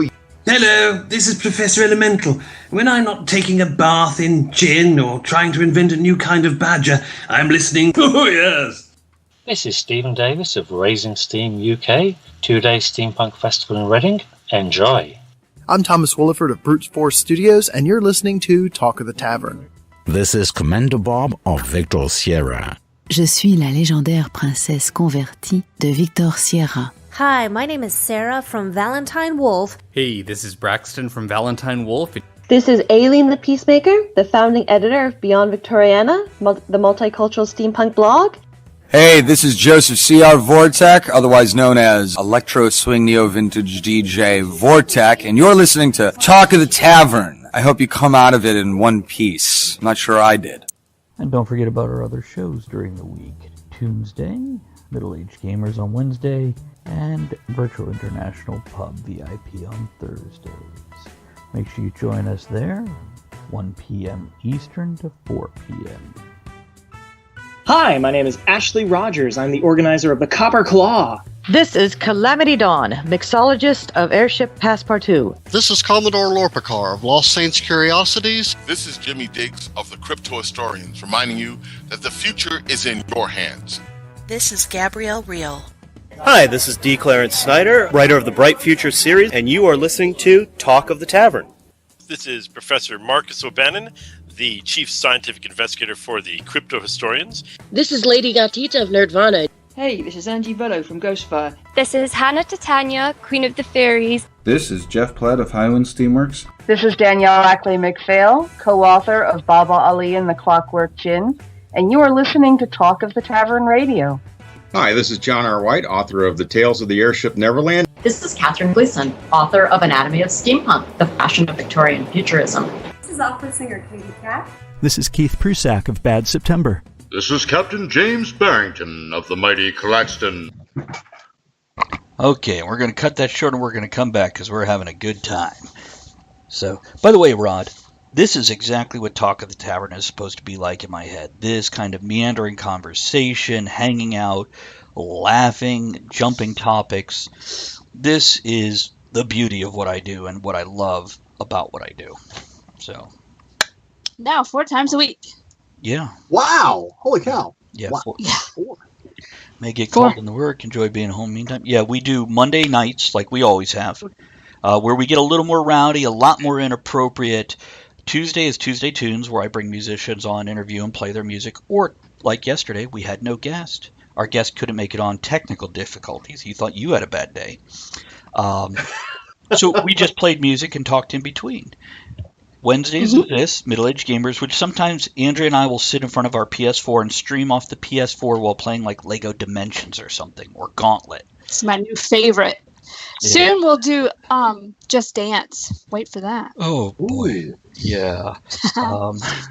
And then Thursday is VIP, Virtual International Pub, where we try to get more international guests on. And since it is 1 to 4... Because it's a better time for them. It is. It's 6 to 9 their time. In Europe, actually Western Europe, so as far as we go Eastern Europe, it's still a reasonable time. And I'm wrestling Cat for control of the keyboard while working and watching. I brought a cat with me, but he left. I have another one We have that problem sometimes, too. Not that we complain. Okay, with the writing thing, I have a pen name which I got together with a few other friends, and we wanted to do to use well-known things. If you took Supernatural and mixed it with Dresden and mixed it with this and mixed it with that, so we have a world where the supernatural exists, but it's not necessarily mainstream. It's not like Underworld, where you have thousands of vampires running around fighting the werewolves. It's nothing stupid like that, and it focuses on characters who are just on the fringe of that world. But all the myths and stuff are true. There are vampires historically as well as modernly, but it's not like, White Wolf system bothered me because suddenly they're giving you numbers on how many vampires per city you have, and I'm looking at those going, and the clans. So we theoretically have tens of thousands of vampires in the world, and I'm like, that's a bit much for something with. Mm-hmm. I have a White Wolf anecdote. Go ahead. You're talking about the populations for the vampires and stuff. Right in the middle of, we were running several World of Darkness games, different campaigns. Everybody was having a really good time.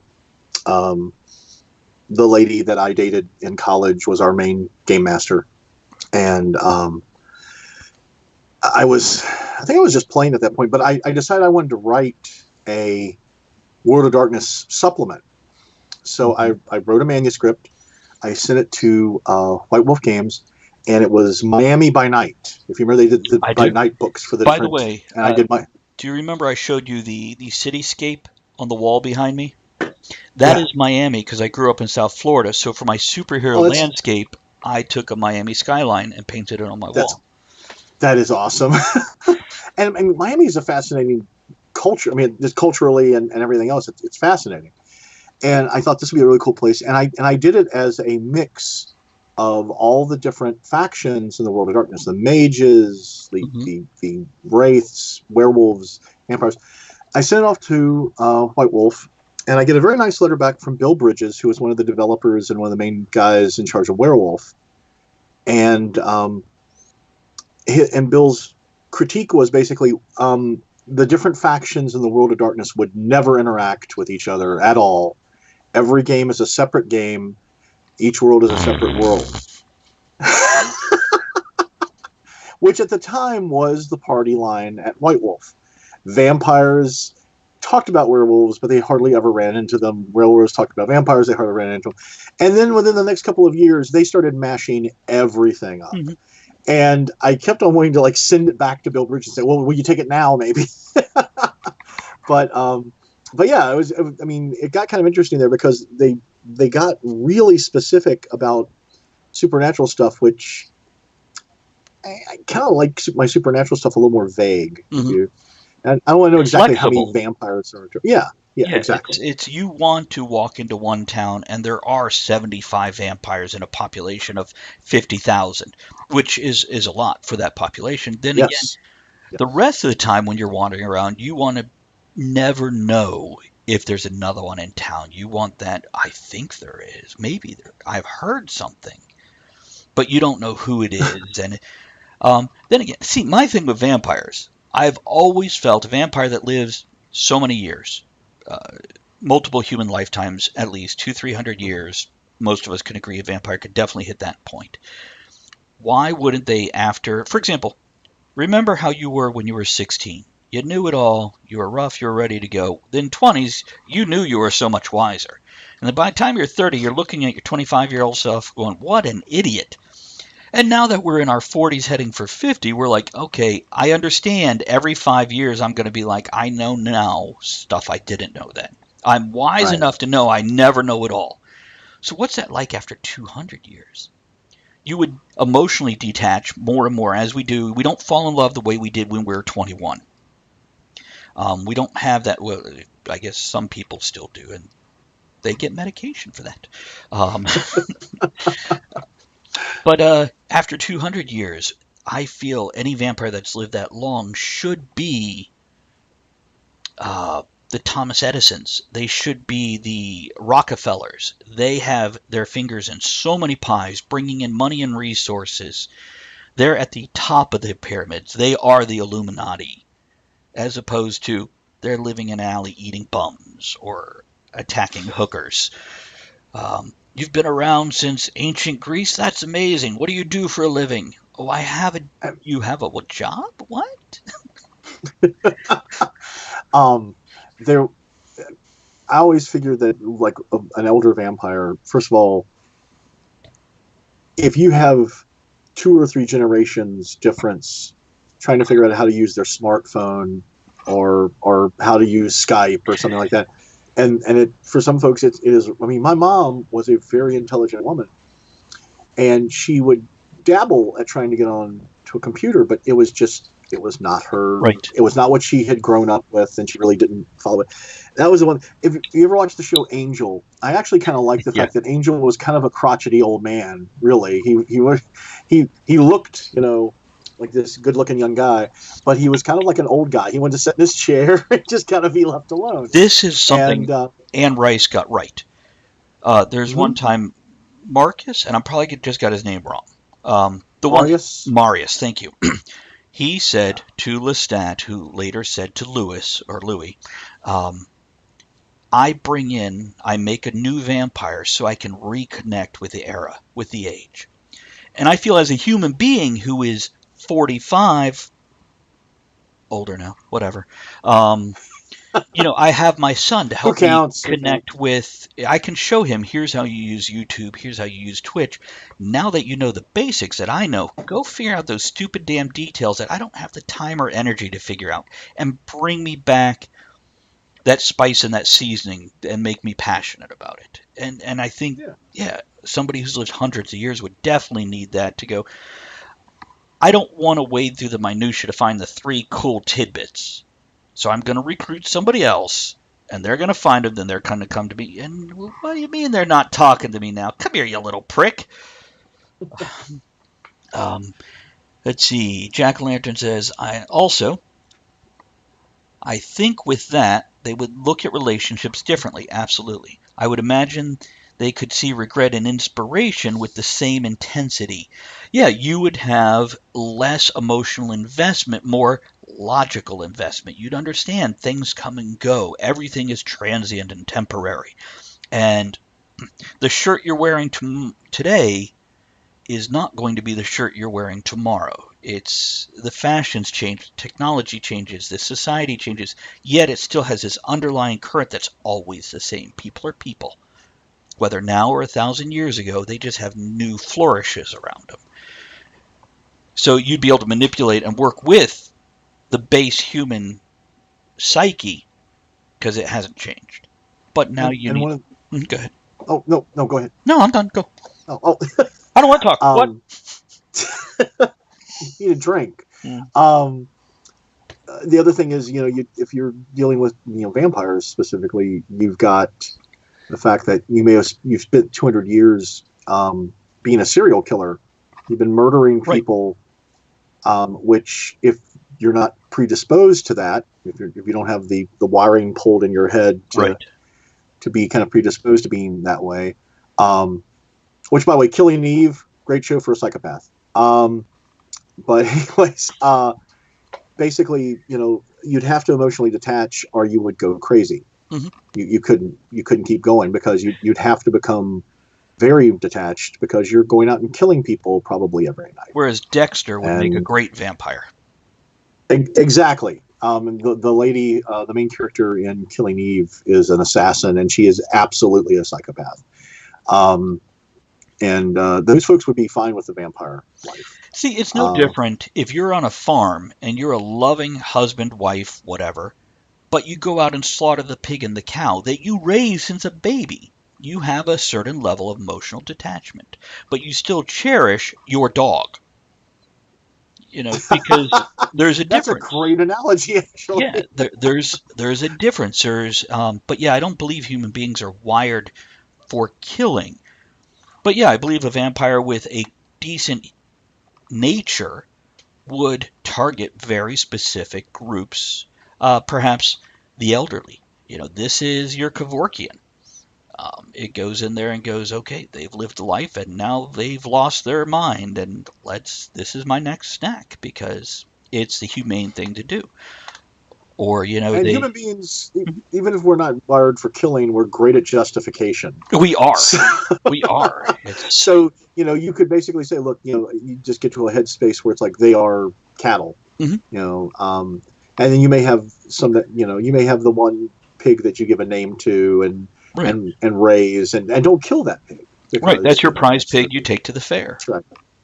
That's Wilbur. So you don't kill Wilbur. It is. And I can imagine somebody going, but how do I know you wouldn't kill me if I work for you? Well, because I like you. And if I like you and I name you, you're going to be around for a while. And just what would that do to somebody's head where here is a instinctual, natural killer who basically went, you're okay because I like you. An apex predator demigod, basically. Yeah, it's absolutely, and it bothers me now. Now, the people, for example, Nosferatu, the classic movie which they brought into the White Wolf system as a whole clan, that would be the person that could never, or the Malkavians, they never quite were able to justify killing, so it drove them a little mad. And I can see that, and I love that archetype for a vampire. But most vampires that are going to live without going completely insane and throwing themselves into whatever death situation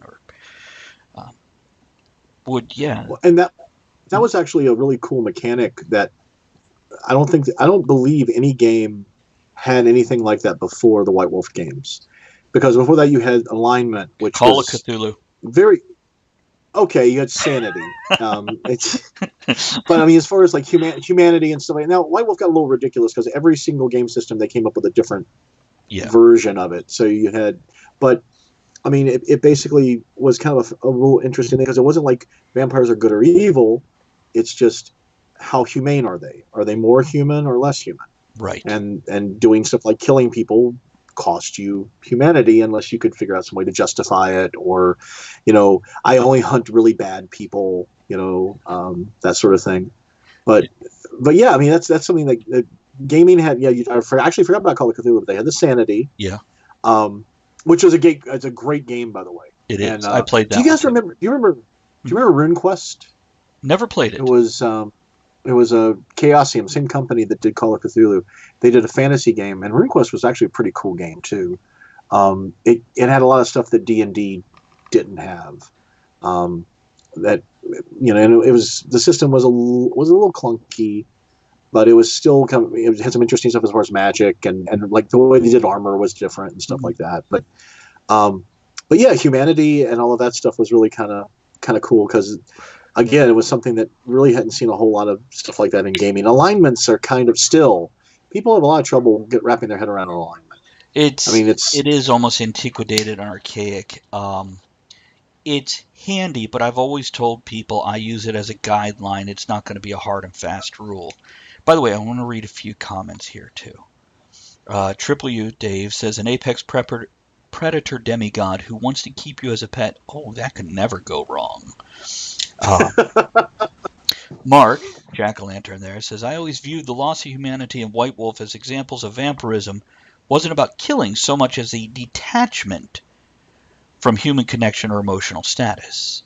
Dave adds, vampires in their system weren't good or evil as much as controlled or out of control. And then the example of Stormbringer. So Elric comes into play. And, I think rock stars, movie stars, they get a bit of this going on. Because, Rod, you mentioned you were on something and you got weird emails. Coast to Coast. Yeah, now imagine...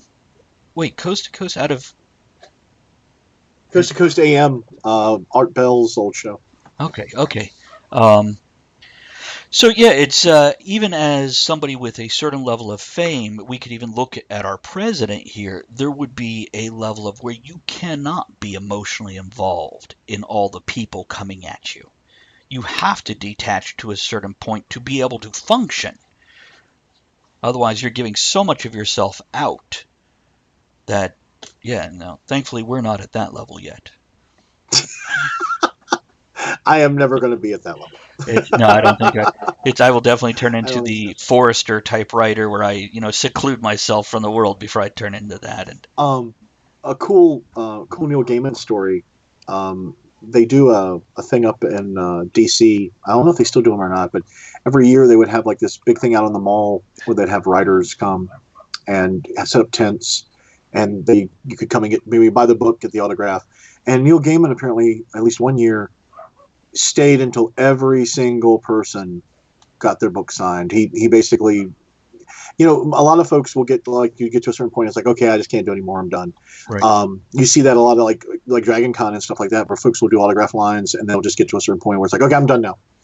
And they don't, I guess I shouldn't say everyone, but a lot of the celebrities are like, okay, I'm done, I did my time, I'm out. Right. And then you've got folks who I think like Neil Gaiman, who actually really appreciates that folks stood in line in the middle of the frickin' summer in DC. I feel like J.K. Rowling would be one of those people.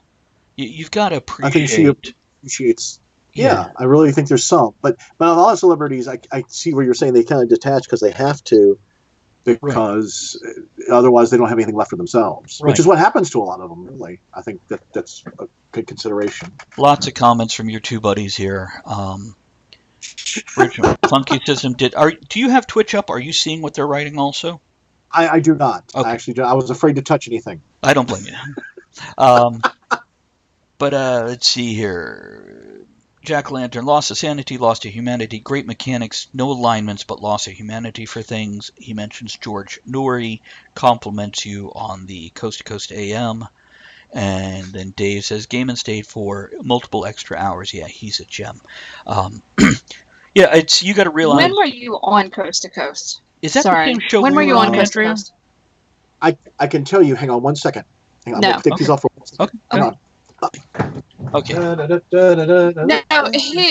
we were on a television. Okay. I can't find it. Someone was nice enough to record it for me and put it on a disc, so it actually has the date on it. So if I can find that, I will. Just give a year and a month. Googling it. I'm going to say probably a couple of years ago. Probably a couple of years. It was when Brotherhood of the Wheel was coming out, which would have been 2016, I think. So about 2 years ago, maybe. And it was George Noory. I was on with George Noory. Yeah. I haven't read that yet either. It's so I need to pick that up.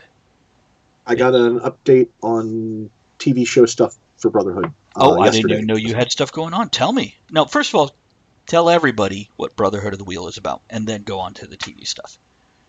Brotherhood of the Wheel is another urban fantasy series I have. It actually is in the same universe as Nightwise and Night Dahlia. Nice, like it. It is the basic premise is the original mission of the Knights Templar when they were commissioned was to protect the roads in the Holy Land so that merchants and pilgrims could get back and forth and do their business. And basically, this was back when the Knights Templar were poor. They didn't have enough horses for all of the knights. It was a long time before they kind of got really powerful and eventually kind of were pulled church down money. By the church and the crown. Well, in my world, basically, when that happened, the Templars were given advanced warning that the purge was coming. They held kind of a secret meeting, and they reformed their order. And some of the Templars stayed behind to basically be sacrificed for the good of the order. So they went underground and they reformed into 3 different organizations, 3 different spokes of a wheel. And one of those spokes is the Brethren, who follow the traditional original commission of the order. They protect the roads and the people who travel on them. And that's moved ahead into the modern times so that now they basically, they're a secret society. They're made up of truck drivers, 1% bikers, the old couple in the RV that park in the Walmart parking lot and sleep overnight. Basically, anybody who makes their living on the road, state troopers, stuff like that. And these folks all are also secret members of the society, and they protect people on the American highways. which, for some strange reason, the U.S. highway system attracts damaged personalities like serial killers and things like there's actually like a serial killing cult that uses the roads like as a hunting lodge kind of, and then supernatural creatures that tend to kind of prey on things near the roads. I have a theory on that, it's basically, by the way. Oh, really? Yeah, when about you're the done, serial killers or the no, about the roads. Okay, so you're familiar with the concept of ley lines. That's actually what's in the book. Okay. That's so this concept. That's what it is. Yeah, ley lines, in my mind, you have natural ones that go along fault lines or the ocean currents, like the Gulf Stream. They'll follow these. And then you have the ones that are man-made because so much energy has gone on this line of I-95 or, Route 66, which is now a fading ley line, etc. So, yeah, these energies attract these beings, even if you're not using... Yeah, go ahead. Yeah, I mean, and basically one of the other orders is called the Builders. Mm-hmm. Basically, the three orders are the Builders, who are like scholars and the traditional Masonic Templar connection kind of thing.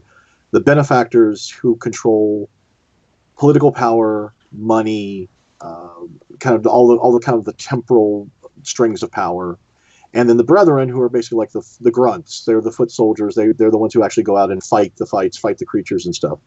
And one of the Builders has a theory that she thinks that the ley lines, basically that someone built the highways on top of the ley lines. Right. And that's why they're attracting all this stuff. And they're not entirely certain at this point in the series why that's happened, or who's done it.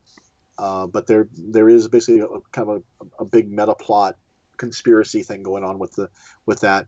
So basically, Brotherhood is kind of Southern fried urban fantasy.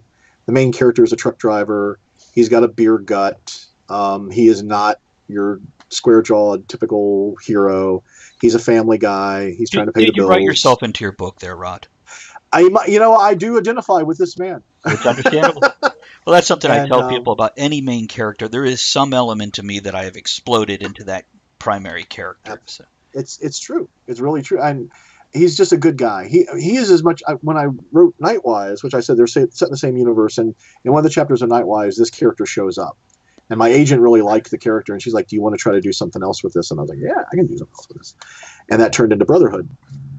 And he is sort of like the opposite of my main character in the Nightwise books. As bad as that guy is, Jimmy, the truck driver, is a lot nicer guy. He's very dedicated to his family. He really believes in what he's doing.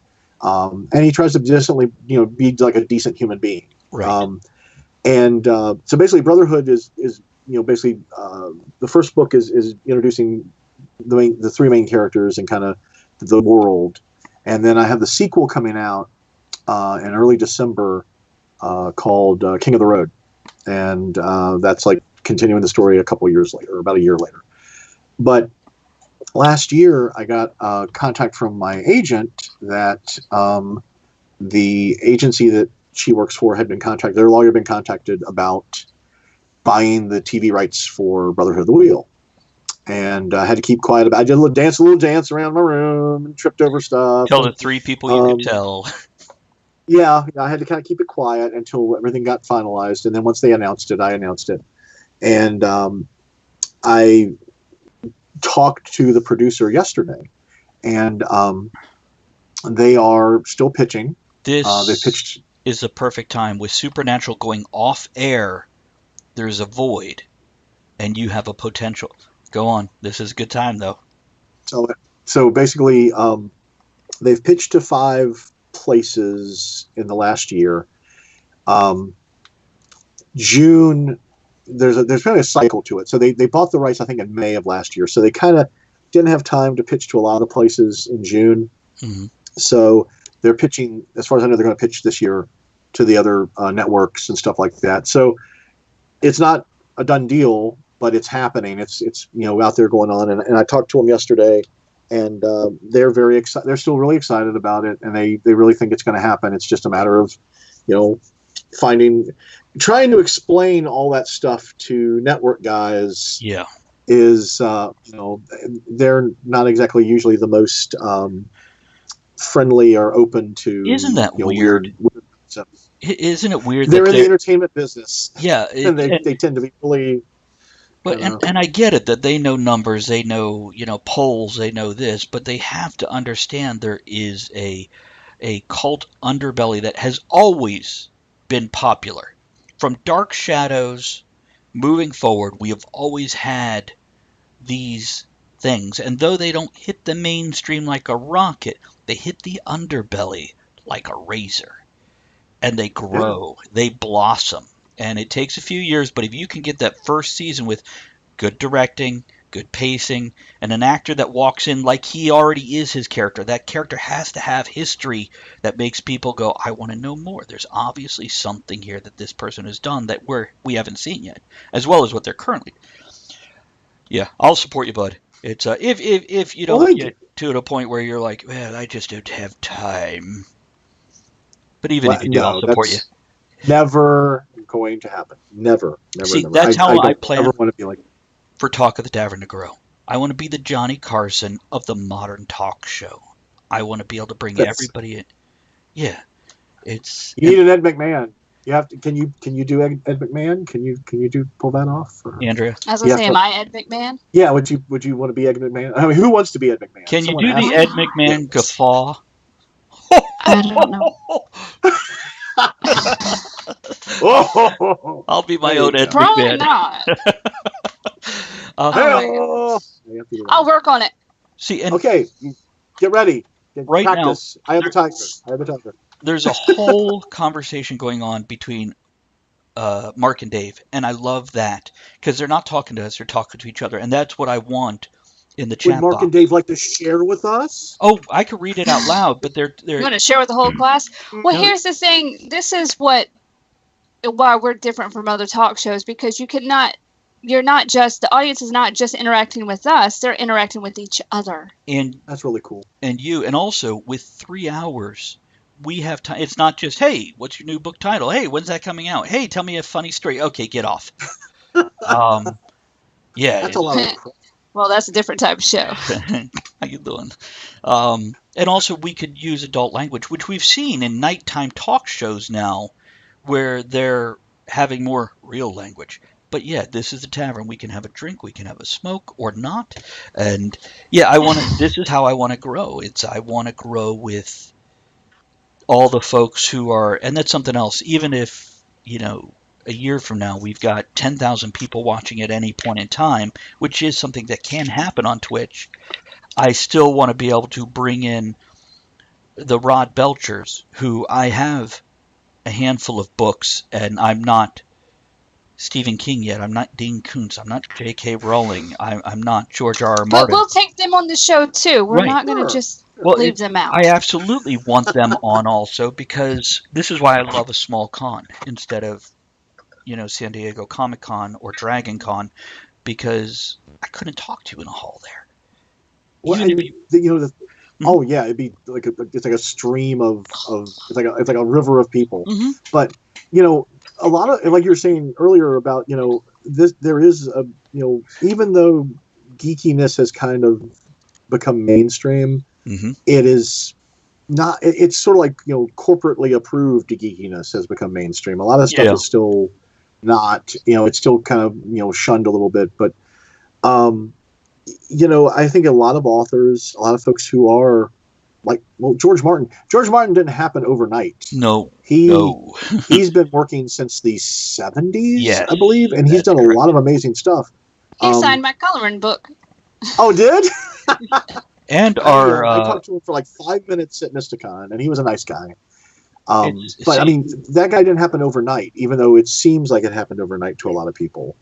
He's been around for a long time. John Scalzi has been doing what he's been doing forever. I'm curious, Green Goblin. Now he's finally. Green Goblin says, "You guys just scared the crap out of me." Why? What'd we do? And by the way, Dave says, "Yeah, I was discussing it with Rod." Oh, I know. What? I was going to say, I know how to fix that. Throw more bits so Rod puts on some more clothes. You won't be scared.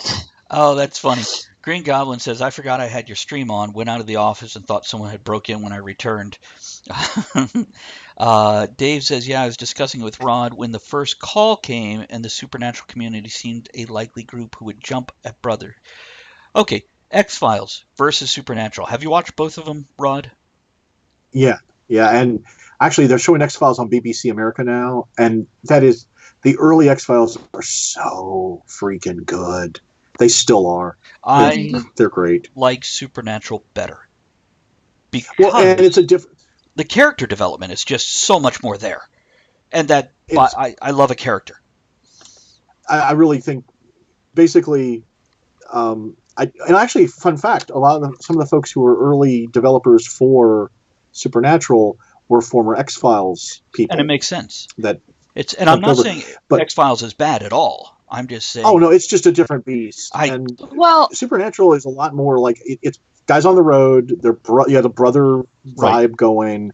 You got a cool car. And I just started watching it, by the way. Good-looking fellas. I had never seen it before till a month ago. The Supernatural, they're a little more laid back, where X-Files is FBI and government, so they're a little more. Yeah. See, but I bought X-Files. Did all kind. Oh, go ahead. No, go on. They did what? Oh, just basically, Supernatural is huge into urban myth, which is also very attractive to a lot of people. They've done, I think they've done every urban myth they can possibly think of now. Well, they've been on 13 seasons or something? Yeah, they're on their 12th or 13th, and it's the last season. It's with X-Files.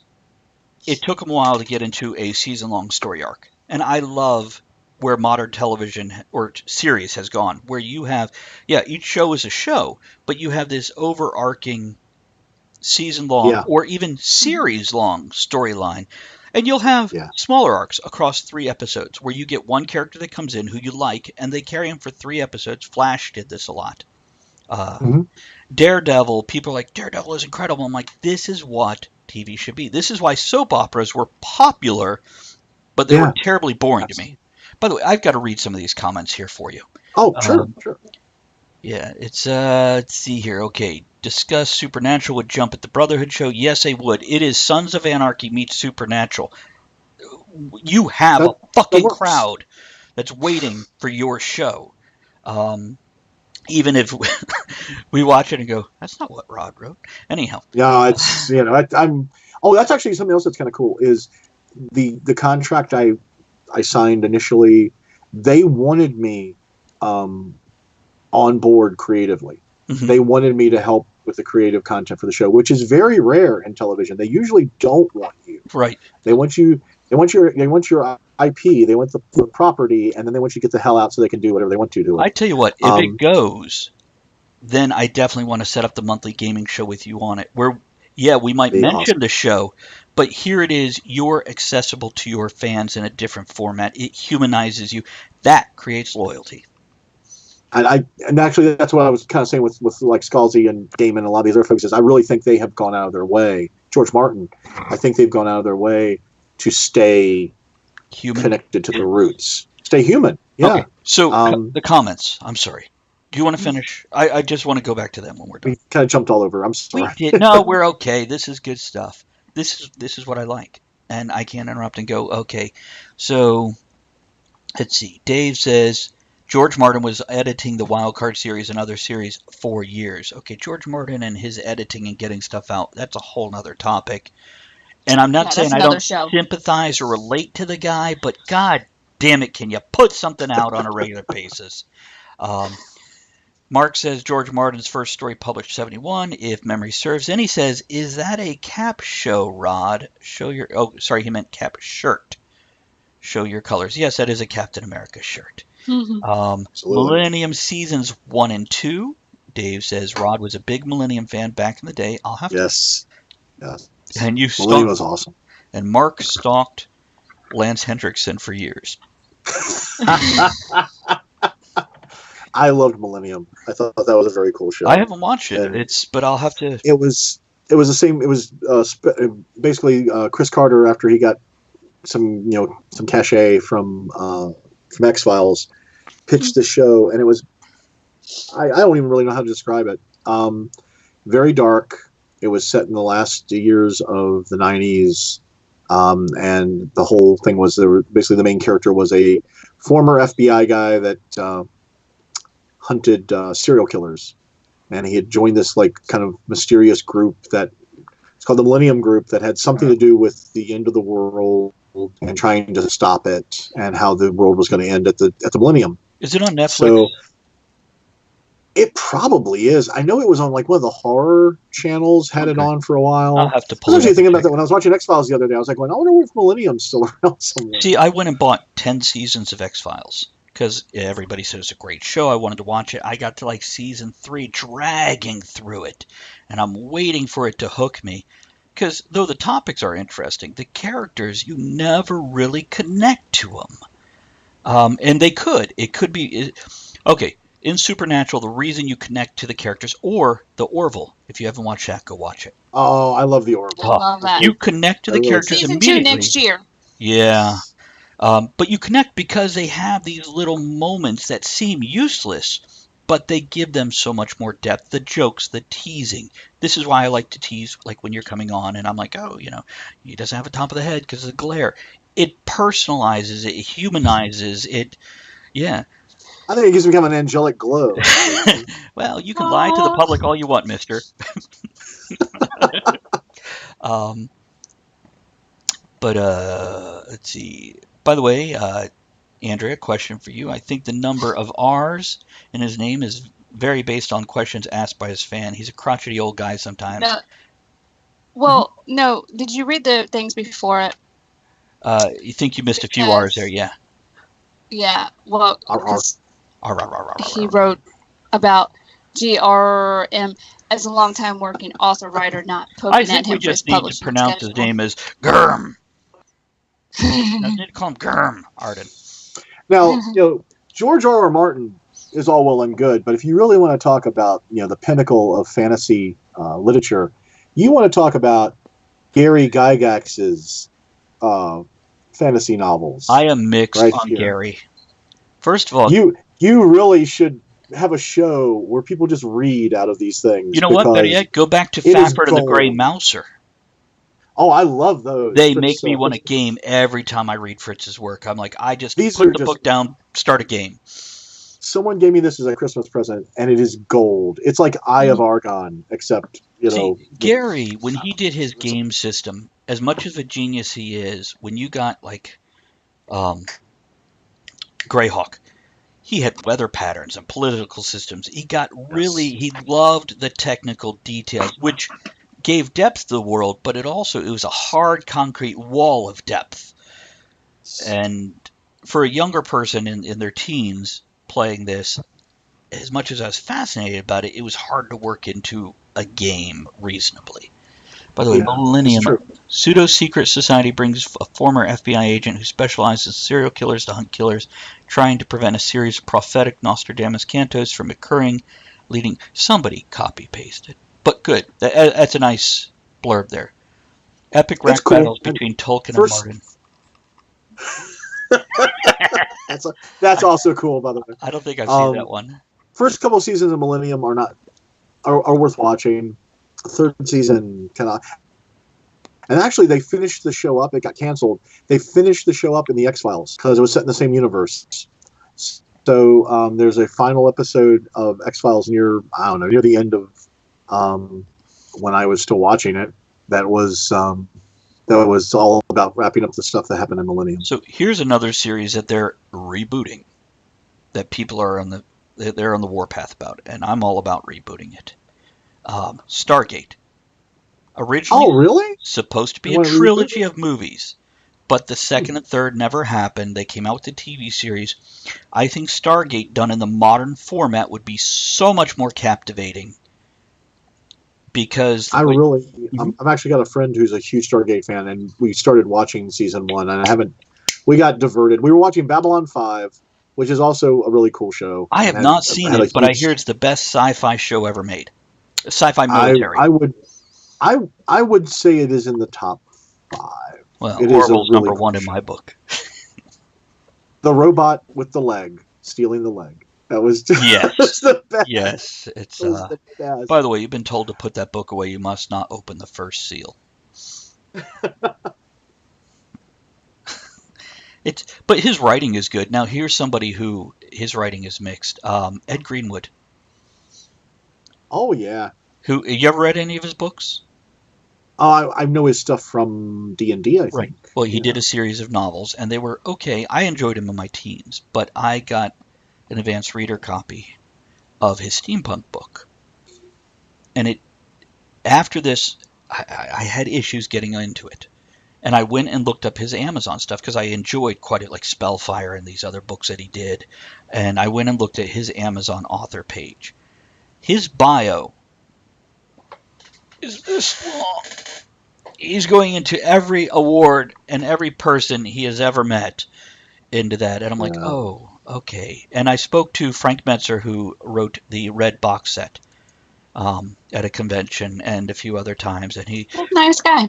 He is. And I mentioned Ed. He's like, oh, Ed.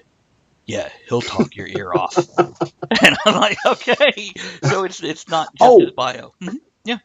Oh, something that I didn't know if you guys had seen but speaking of former like D&D folks, I don't know where you are as far as like Monty Cook stuff.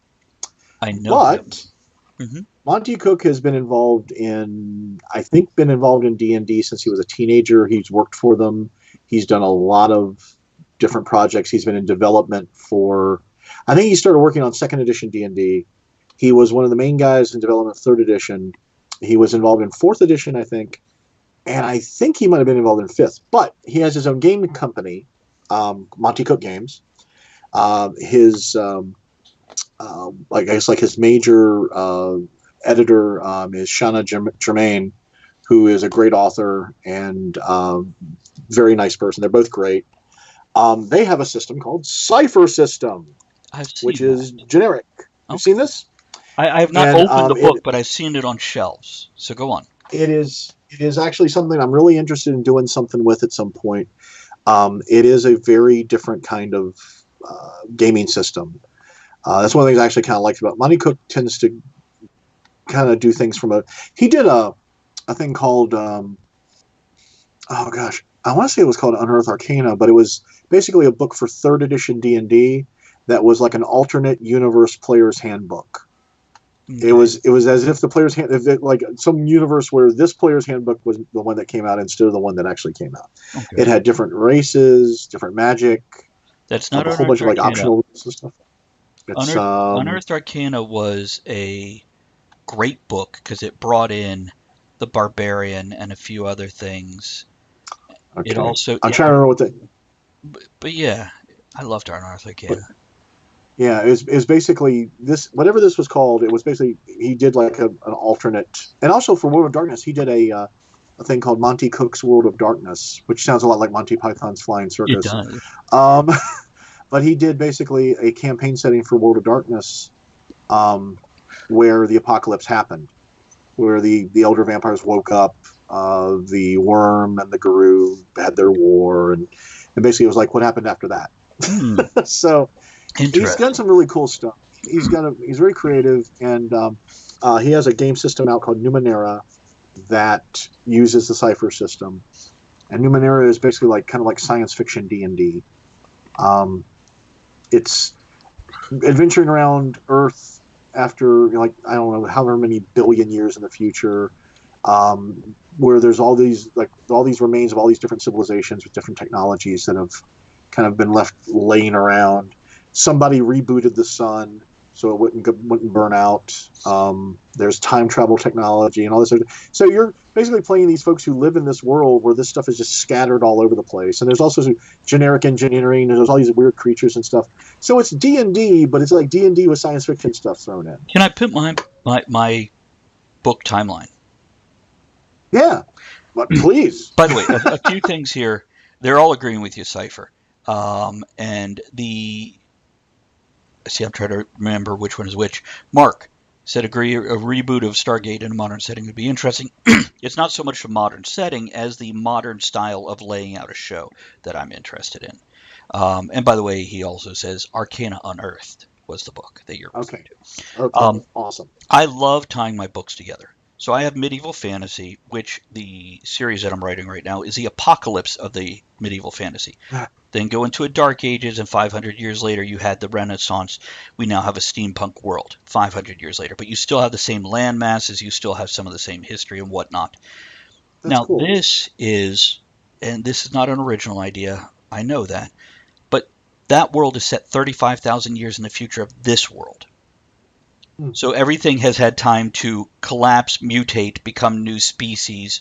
Magic is nothing more than the advancement of the human brain where it's able to manipulate energies around it, etc. And you have different types of magic from that, including ley lines and other things.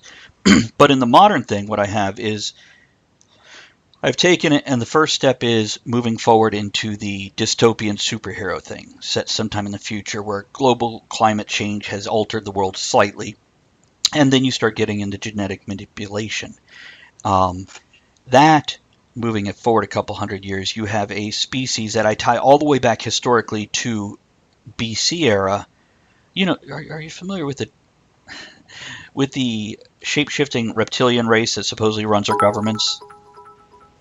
No, I don't know anything about those at all. Very good. I've tied that into the book. Including Loch Ness Monster being a genetic manipulation of theirs, giant sea squid being genetic manipulation of theirs, because they're actually a octopus type race that came here through portals. And they were, Atlantis was them, the volcano that went off was their attack back after humans. Octopuses are scary intelligent. Well, they are, and they also can change colors and whatnot, and they genetically modified themselves once they were trapped here by humans. They couldn't get back to their own world because they were just here on a scientific study. But now they're trapped here, and they're going slightly insane with their extended lives and whatnot, and not being able to blend in with human society and interact on a peaceful level. But once society collapses, we have whatever World War III happens to be. I have a series that's salvage punk, so it's steampunk, but it's salvaging the old stuff from lost societies. And that's cool. It's a girl in the Russian steppes, which I haven't wrote this series yet, but she's in the Russian wasteland. And the first book is her as a teen, and her grandmother talks to her. Her dead grandmother talks to her. And it's never really explained. Is it a ghost? Is she psychic? Is it a dementia? What is it? But her mission is to go reunite the tribes into an actual city. That's book 1. Book 2 is that city trying to connect with other cities that have come together to create a society. Then the reason she's doing all this is because her grandmother is warning her the reason society collapses, these aliens that came through a portal, not UFOs, basically went, okay, we can't deal with humans. We're just going to wipe them out through a virus. So some survived. They're coming back together. In book 3, she has brought them back together actually in a society, and now the aliens have come back, and they're like, okay, can we play well together, or do we need to kill you for real this time? So that book is the society as humans will, being xenophobic, gathering together to fight the aliens, and her going, stop. And that's actually what creates the final thing that then goes into 35,000 years of a lack of society before we come back into the medieval fantasy world. And I just love to tie it together. And I have one book which is actually free on my website. It's that freebie book you give people, so hopefully they buy more. And it's Journal of a Stranger. And it's the one character who can travel through, he doesn't believe in time travel, but it's time travel, and that he can go to these different worlds through portals, different eras of this world. And it's his diary as he interacts throughout the different ages over 70,000 years back and forth, going into the primitive human and forward to these other eras. So I love to tie books together. So when I heard, your Brotherhood is tying to the others, Nightwise, yeah, I'm like, I kept the Weird Western stuff separate, but the other 2 series, and actually there's a character in Brotherhood that I get a lot of feedback about making maybe a series off of him. So all you have to do is in one of your books mention Golgotha. Something happened back then. I actually kind of like keeping them separate because the cosmology is a little bit different in the 2 worlds. So I kind of like splitting them a little bit. But I do like having Brotherhood and Nightwise, and I stick stuff in the books all the time. Just try to throw out and mention little bits and pieces here and there, so someone will go, "Oh, hey, that's from this other book." The Easter egg. Yeah, I love Brandon Sanderson for him doing that. He actually has. Oh, everything is hooked together with him, and it's like, really cool. Yeah, it is, and I'm like, how's he gonna put this Cosmere connected to his Mistborn when obviously it's different worlds, isn't it? And he's like, yes, it is, but there's a and I'm curious about that. I enjoy his writing a lot too. He made Wheel of Time better, so much better. Actually, he's very popular, and I think for a good reason. I've enjoyed what I've read of his. I haven't read everything, but were you ever, in your misspent youth, were you ever into Michael Moorcock? I read it in my teens, and I didn't see what everybody was going crazy over. It was okay, but I didn't gravitate cool, but I actually prefer Elric more than some of the other stuff he wrote, but all of his stuff was interconnected. It was all set up with the Eternal Champion and the cycle of order and chaos and all that stuff. It was pretty cool. It was kind of trippy for the 70s. And see, I like some the of his story stuff concept, but he never made you love a character. No, not really. You didn't connect with the character at all. Usually because you knew they were going to be dead. But into the series, what better reason to connect you to a character than you're going to kill that? Look at George R. R. Martin. Yeah. The reason the man's a sadist. He loves that. Yeah. and it does well because the characters he's killing, you give a damn about. And I am not knocking anybody who loves Elric or anything Moorcock did. Talk about a rough name to grow up with, huh? Yeah, I think Belcher's bad. Is Rod short for something? Rodney. It is Rodney? Rodney. Okay. My mother would call me Rodney when I did something bad. So with considering what you write and a name like Rod, were you like the bad boy in high school and just after? Oh God, no. God, I was just a geek. I did theater. Wow. Yeah, I mean, I did theater. It's art. So, I've actually decided that Dave will appreciate this. I've discussed this with him many times. Is when I start writing my erotic novels, I'm going to write them under the pen name Assay Clinchington. So that's going to be my pen. So. Dave says your mother was a saint. She was. She absolutely was. And Mark says Hawkmoon wasn't bad. I disagree. I love Stormbringer. And absolutely, different people love different things. That's why we have the variety, and thank goodness we do.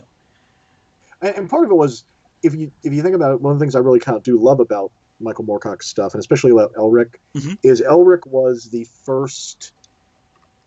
He was like the anti-Conan. Right. He was the whole reason he wrote that was he wanted to pretty much turn epic fantasy on its ear, and it really did. I mean, it completely. Character's so weak he can't hardly lift his sword without magic helping him. He was not a good guy. He didn't have a noble heart. He wanted, awful stuff. I enjoyed the sci-fi mix in there because with their battleships, those are obviously technological machines. War those are and not. The big maze. Yeah, that was cool.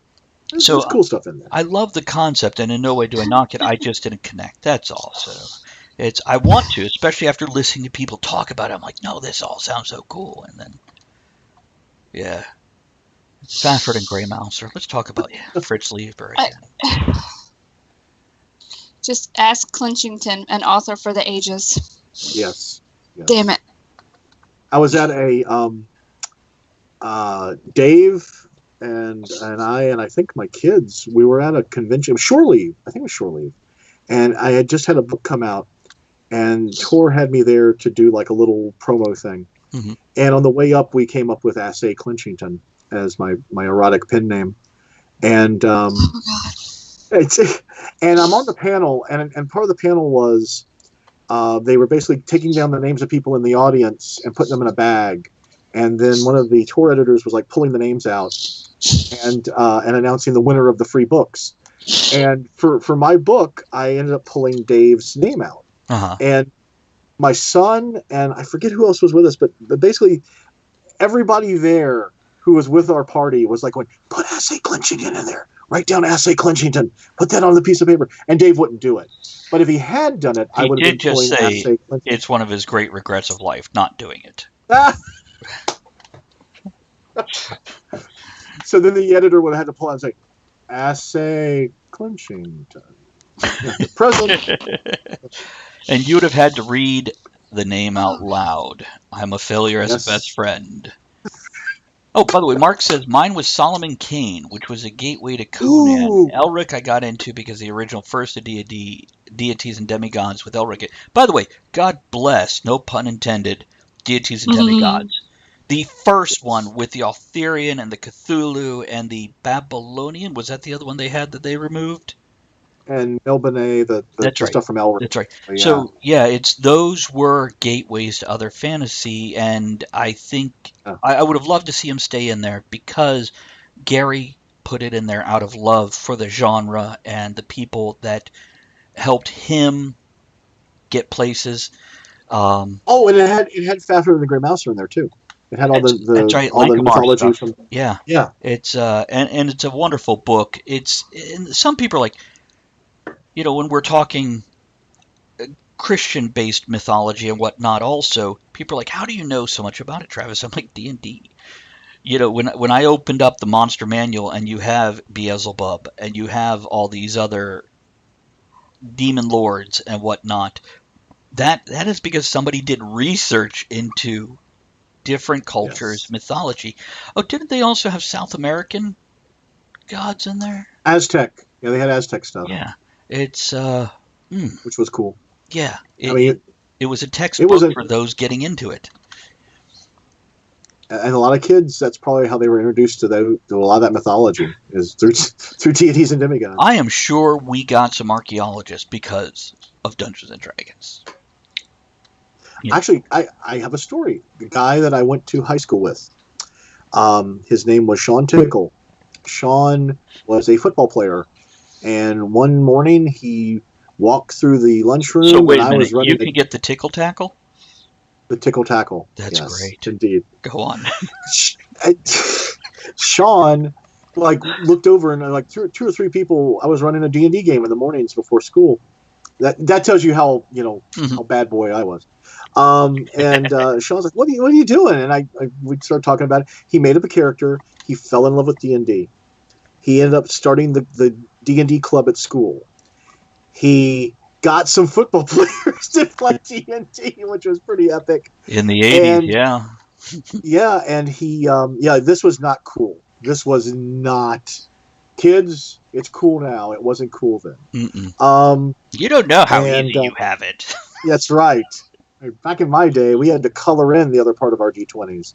Anyways,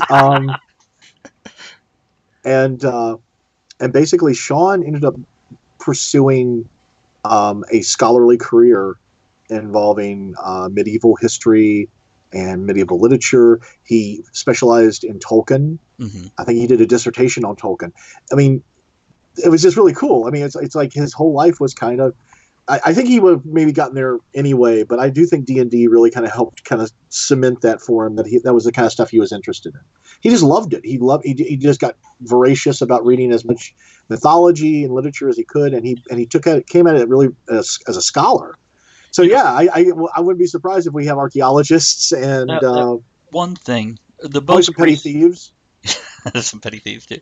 The most recent Jumanji movie, which is a lot of fun if you haven't seen it. I enjoyed the hell out of it. I have not seen it yet, but I want to see it. It looks really cool. It takes the jock and it puts him into, he has zoology knowledge when he's the character in the game. It takes the hot chick and she has, she had zoology, he had other. But anyhow, after it shows how that one thing in real life this time, that one little moment can totally turn your interest from something like football to something so much bigger. And again, not knocking football players. Have a good time. Enjoy your game. No, he still played football. He did everything. It was awesome. By the way, Mark says Aztec and Mesoamerican. I own a copy of that set, Picture from Deities and Demigods, Egyptian Gods section. It was a good book. It was definitely a good book. It's really cool. Here's to. Can we even see? That's my problem with games now. Yeah, here's to that. That's all. Deities and Demigods. See, my problem with gaming now, which, by the way, here's to Steve Jackson also, who did Bavarian Illuminati. He later came out with GURPS. He had Car Wars and Truck Wars. He had Toon. He had Killer. Do you remember the game Killer? I have a killer story. Tell your killer story. Which, by the way, let me tell everybody, in case you don't know what Killer is, Killer was a small paperback, full-size book with rules of how to set up an assassination game with your friends at school, whether it was college or high school. And it'd be things like you write bomb on a piece of paper and stick it in somebody's notebook. When they open it up, they're dead. Or you'd write like 45 caliber on your banana, and that'd be your gun. But you didn't have Nerf guns. You didn't have paintball. You didn't have any of that. You had BB guns, which you're not bringing to school. But yeah, it was, and you were given one name of your target, and you had to kill them, and you didn't know who was hunting you. Great fun. Rod, what's your story? It was an awesome game that would never ever be played any time past the late 80s. No, I'm pretty sure. No, they did make a movie based after it too. Basically, we ran a killer game, and the guy who had me as a target snuck up to my house on a Sunday morning, and this is when I was back in high school still, I think. And one of our neighbors saw this strange guy, they didn't know who, creeping around, and he tried to assassinate me, and it didn't work out. And basically my mom's like, Rod, there's some people outside and there's police outside. And I'm like, no. What the hell's going on? So I go outside, and my buddy, Robbie, who had been there to try to kill me, right, heard a voice say, drop the gun. And he started to turn with the gun, saw the brim of the cop's hat, and threw he had one of those little Star Trek disc guns. You remember those? Yes. Shoot the little plastic disc. He had one of those, and he was coming around because he thought it was me. And then he saw the brim of the cop's hat, and he threw the gun in the air. And the cop chewed him out for like 20 minutes. Like, I almost shot you. I almost shot you dead because you were turning around and looking at it. And then you did have a gun in your hand. So it's all fun and games until someone gets shot dead by the cop. Or someone else. We did play a couple of killer games, but oh my god, that a great idea that unfortunately our culture has kind of, I think, gone in different directions, and we really can't probably play. I doubt you could play. Again, you just go outside and play Killer for real. You don't really need to, the rules are... Quick shout out to U.S. Marine Corps Recruiter for following. Appreciate that. Good to see you. But, oh, by the way, we now... That's right. Were you Marines? No. Oh, okay. Just checking. It's, I know a lot of Marines, but... If you guys look on the screen, on the top of the screen, you'll see we have our bit goal. This is how many bits we're hoping to achieve in April. So we're at 52.5%. There you go. That's the side. That's better. Nope, the other side. This side? There you go. Damn it, Vanna. Wrong side. Anyhow. All right, it's coming off. It's coming off. Woo, woo. Somebody throw bits, quick. I can't throw bits in my own show. And as I said, if you are a Twitch Prime member, there you go. Andrea threw some. Salt and Wound. It came out as salt all everywhere. Yeah, you can, if you have Twitch Prime, which means you've attached your Amazon Prime account to Twitch, you can right now get 500 bits for under $1. It's a great deal to support your little broadcasters. Tell your boy. He does. And also, if you want to attach yours. Go ahead, Andrea. If you're new to Twitch, you can subscribe, and you are an Amazon Prime member, you can subscribe, no cost to you, gives the channel money. Go on. It's a good cause. It is. Yeah. It's a good cause. Also for bits. Keep these people right off the screen.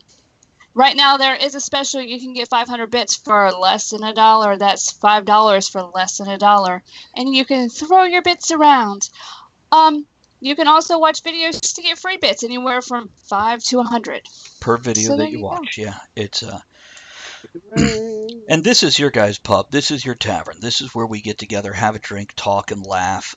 Sometimes it's very real conversations about real issues. Most of the time, it's this. So, what's not to love? It's and we have people from all over the world. Yeah. And you have 4 days a week you can watch us. And you should. Yeah, absolutely. 4 days every single week. And if you don't catch us live, you can watch it on Twitch or YouTube afterwards. I do post these to YouTube afterwards, which is... Wait, there's going to be a record of this? What? No. Nope, totally not.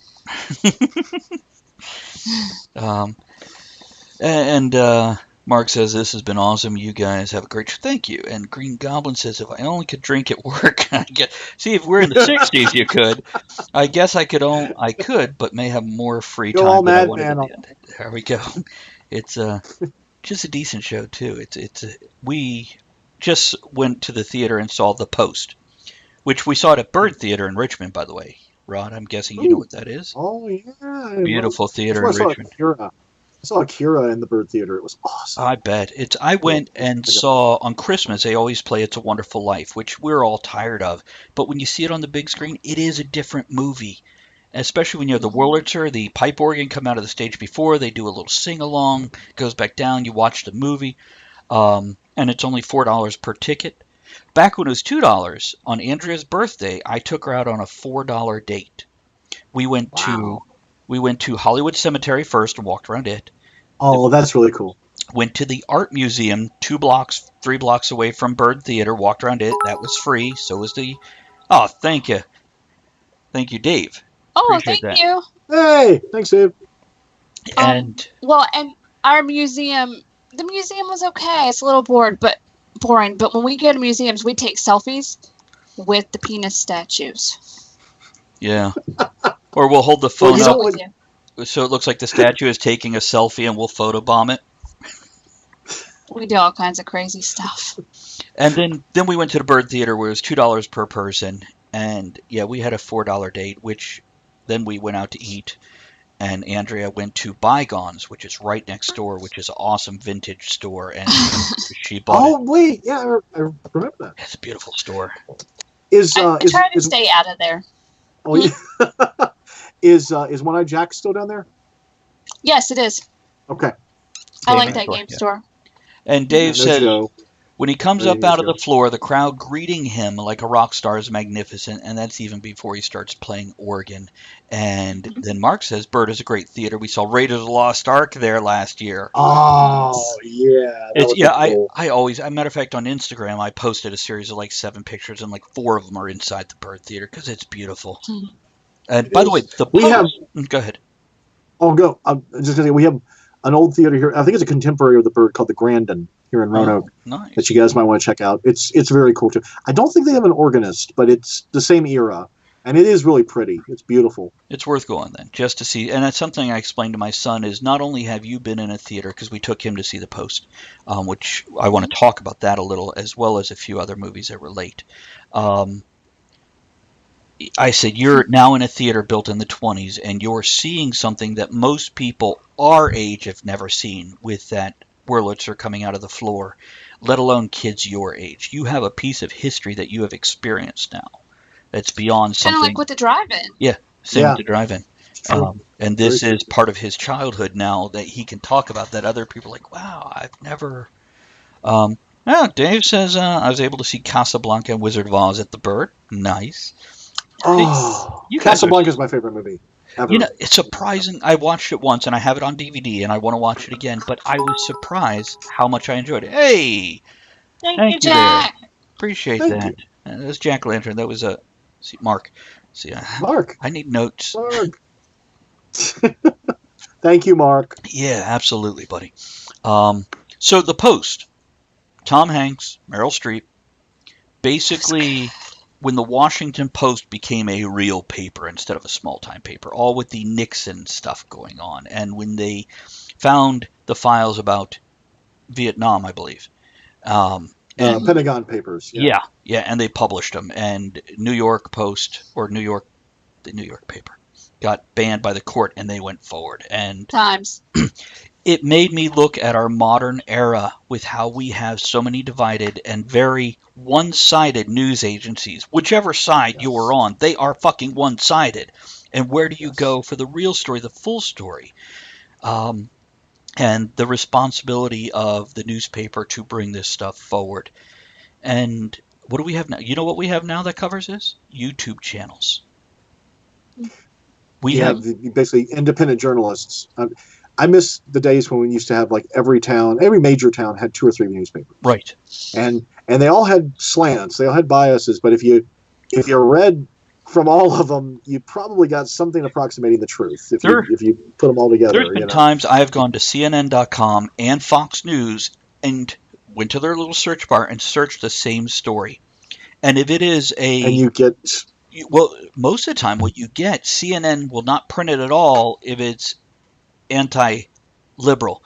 And Fox News won't have anything on it if it's anti-conservative. They don't even put an article out there. It's not even comparing. It's they have news, they don't. And now basically we have to use. I mean, it's kind of cool because in a way we have this huge tool to search out. Every kind of you can find all kinds of scraps of information, but then you have to kind of put it together. Right. It's not really safe to sit there and listen to any talking head. No. Pronouncing anything. You have to go dig it out yourself, and that's actually probably in the long term good. But a lot of folks are kind of lazy and they don't want to do that, so they just grab onto whatever makes them feel good, and that's their thing. Mark, sorry. See, I told you I'm going to mix it up eventually. Says, you guys should come check out the Packard Theater in Culpeper. It's run by Library of Congress, free films on the weekend, refurbished theater, and original prints. Is this the one on Route 3 heading way out west? Is that the one I'm thinking of? Because I have planned to go there previously and it fell through, but it's still in the back of my head. And that's another one. It's just a theater that I'm going to put it on our list. Yeah. We have a list. It's places to go. Yeah, this year. Yeah, we try to do really one cool. minor road trip a month, something where we can go there and come back in the really same cool. day. And these are the kind of and things. we create an event. Right. So if anyone's around and wants to join us. And we also put them in the newsletter. In the newsletter that we put out every week, if you go to the very bottom, it has live appearances and events. And it'll be things like this. So if you guys are like, oh, I want to go, then come join us. And if you let us know you're going, then we'll try to actually, recognize each other in the crowd. And Dave says that sounds like a lot of fun. It's community, and I've always enjoyed supporting the community. I don't want to be a community leader. I love putting people together and supporting them that way. And then I get to experience really cool things that other people are doing and help them get up there and bring quality people. Let the cream rise. Assay Clenchington. Dave says to Mark, my in-laws are down there and we can't make their during the week movies, but I really want to catch them at some point. So yeah, okay. And by the way, Dave, Mark, I'm just going to call you by the screen names. I'm too muddled now. Says I tend to go to Reuters or BBC anymore. Yeah. And I'll also go to anything by the AP Press. I'll take it worth a grain of salt, more so than I will by the other major news out there. 3 West, right before. Yes. Okay. So it is the place I'm thinking of that I wanted to go and haven't gone yet. Andrew, it's between here and Ed. We passed it. Okay. Well, it's going on the list. I'm going to put directions, address, all that. So yes. So yeah, if you guys are following the newsletter, if you join the newsletter, you'll see that we're going to these things. If you actually look through the newsletter, and then you'll also know what Monday night we always have a topic. The during the week shows it's much more loose and relaxed. It's more about the generalized topic. We have a theme during the week. Like this is gaming. Tomorrow is international. So not just the United States. Dave says, Assy Clenchington's autobiography, Let the Cream Rise, and so it was written. This is now canon, by the way.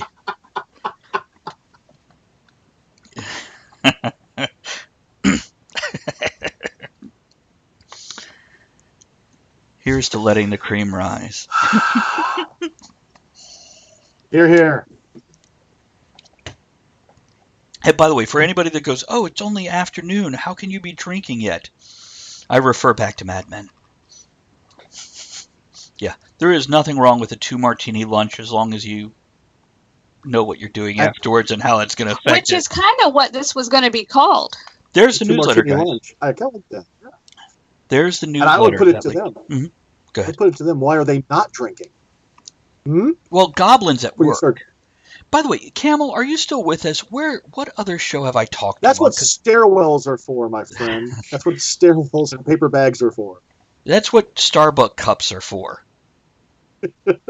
So there we go. No, I think Camel is left. But I was curious who they were because I know I've interacted with them before on the show. Oh, that's why they were picked as godparents by Rod. So there we go. They are my baby's godparents, and they are so cool. They are the absolute best. Actually, Dave would be a wonderful gaming guest too, because he games a lot up there in Northern Virginia, and is involved with some pretty organized groups, and he's gamed a long time.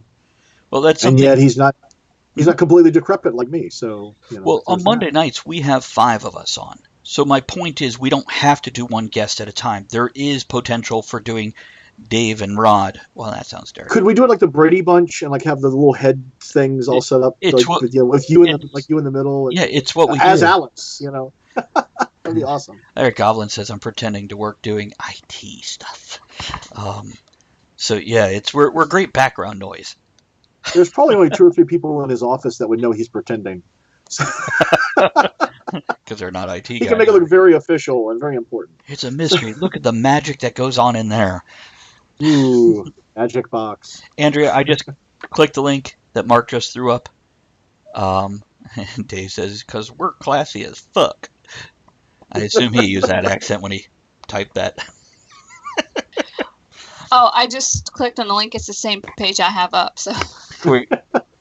Yeah, this is one. If you remember when we're driving down Route 3 to go to Ed's, I'm like, somewhere around here is a theater that plays old movies. That's the one I would keep talking about.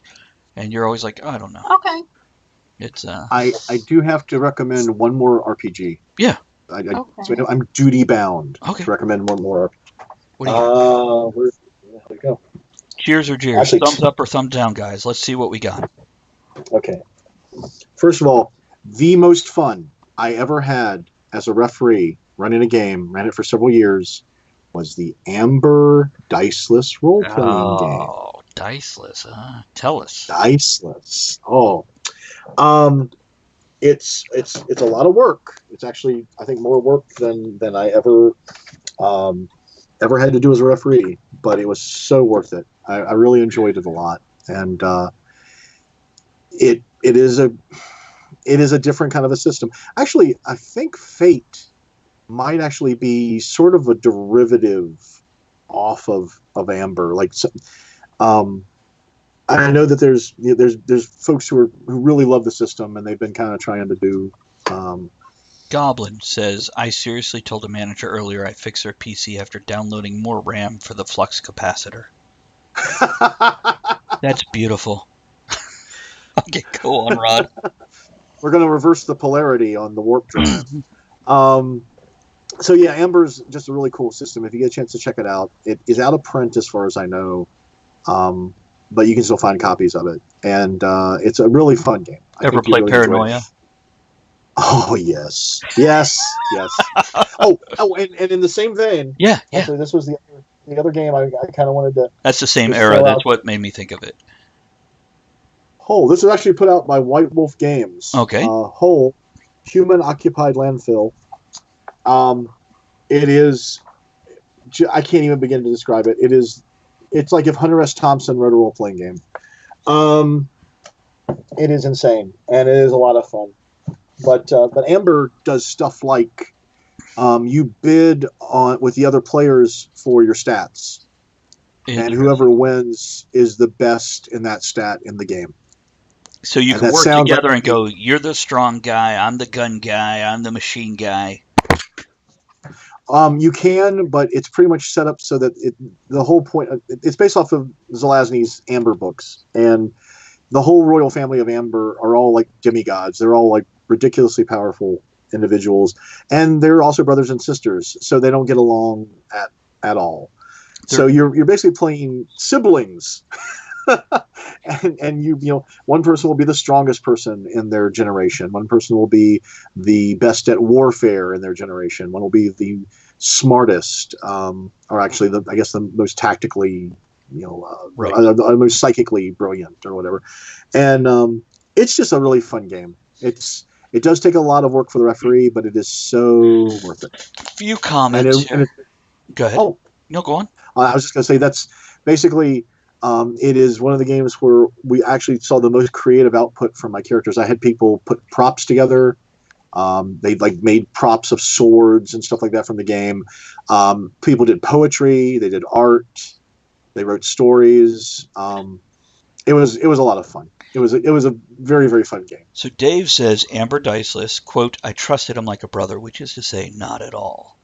He also says Amber was the most fun I've had in a game, and they did a new version of Amber. It was kickstarted and came to be picked up on Drive through RPG Gossamer, I think. Then Mark says, I must, using my politeness, say that Amber is one of the games on the Phantom Zone list. I think that's an inside reference there, but okay. I'm assuming that means we do not talk of Amber. Do we not talk of Amber, or do not talk about the Phantom Zone list? I'm not sure. I don't know either. Fate is the old fudge system, Mark adds. So, yeah, Mark, when you do meet us this Saturday, when we cross paths, and feel free to friend me on Facebook or whatnot, or Rod, if you're going to be there, you can guide us together. But yeah, make sure you make a point and say, this is Mark, the original Jack-o'-lantern. Use the screen name because that'll help connect everything for me. Whole is like drinking a shot of single malt whiskey while being smacked with a 2x4 by your great aunt who's been dead for 40 years while she's saying rock is dead. See, can we do one-shot games of these on the show? One shot? That too. Can you drink midday, Rod? What's your schedule today? Do you have a day job? I'm a writer. How dare you? So, are you making a living off writing? Yeah, this is it. Well, beautiful, man. I wouldn't call it a living. But you can pay your utilities. Some days, yeah. I mean, it's your day job. It's feast or famine. I got you. It is budget wise. There's always more money to be got. Wait a minute. That's what I do. Just looked it up. Lords of Gossamer and Shadow. There's a free preview PDF. You want to post a link there, Dave? Then we can all get it and look at it. But yeah. So in other words, if I called you for a show, you may have it open unless if you're doing some other appearance somewhere. Me? Yeah. Or you? Yeah. Anytime. Okay. You guys are great. Good. I'd be happy to. This is a good time. Rod's a writer. His schedule for the day is drink and think about stuff and brood. Sometimes I pass out too. Thank you. That's right. He's multi-talented. That counts. It's good to have a goal. Thinking, kind of. It's thinking and brooding put together. Brooding is thinking, though. It's just dark thoughts, right? I don't know. Okay, we're about to wrap it up. We've got about 7 minutes left here. Who are we going to raid? Oh, let me go see who we're going to raid. See, on Twitch, you can set it up so when you end your stream, you automatically bring everybody in your chat to somebody else's stream. Well, we've got a few people on. We've got Courtroom, Talking Toey, which, you know what, I'm going to wait towards that. Mm-hmm. I was going to say, Toey leaves at 4. Right, which is, we also have Instant Replay Live. So it's been a while since we've rated them. They might be fun. I will keep this up and refresh the page right before we end, so I know they're not cutting off at 4, which would, of course, always be like, hey, we're here. Oh, they're leaving. One of my favorite. Oh wait, Big Six Raids. Another. Shh, Goblin. We like to act like we're more than that. It's because of our big personalities. And Dave says one of my favorite quotations from Rod's mom, Mabel, was her asking him if he really needed to think so much. She was a sweetie. Okay. I love my mom. I'm guessing your mother is no longer with you with these words of wisdom. Is that correct? Yeah, she passed away a few years ago. Here's to Mabel, the wise. Here we go. Here. Hell of a woman. And I just got an email from the newspaper I did work for asking if... yeah, they're wondered if I'm interested in writing for Northern Neck News again. Yeah, I'll have to reply to that. Sure. I was a reporter for a small local paper. And me too. Yeah. I did that for years. Yeah. We'll see. Stay after this show and he'll tell you. Yeah, I don't necessarily want to tell stories on air anymore. Okay, so let me pimp our other stuff here real quick, and Rod will pimp your stuff one more time also. So tomorrow, join us. We have potentially Jenny Bjorkland, who did my Facebook picture, a wonderful artist who will be coming from somewhere snowy like Sweden, Norway, those kind of places, to be here tomorrow. I believe she's in Sweden. Very good. And she'll be going to Cogs Expo in New Jersey, which is in the same time and place that Steampunk World's Fair was supposed to be before it collapsed like a flan in the cupboard, to quote Eddie Izzard. And then Monday, we have It's All About the Memes. That's our evening show.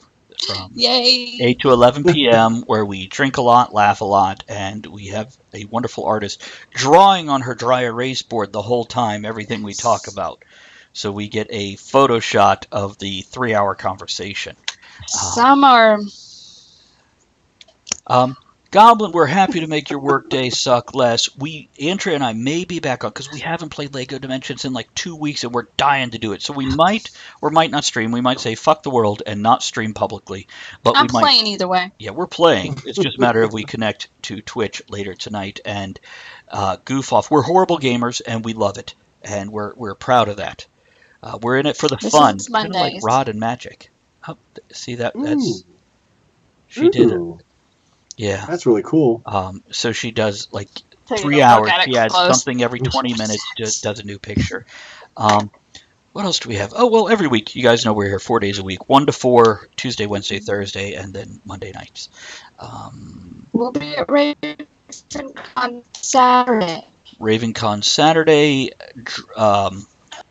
Cocktails and Conversation the following weekend. We are doing a whiskey review next Wednesday, and probably playing Andrew. We're playing Red Dragon Inn. There you go. Very cool.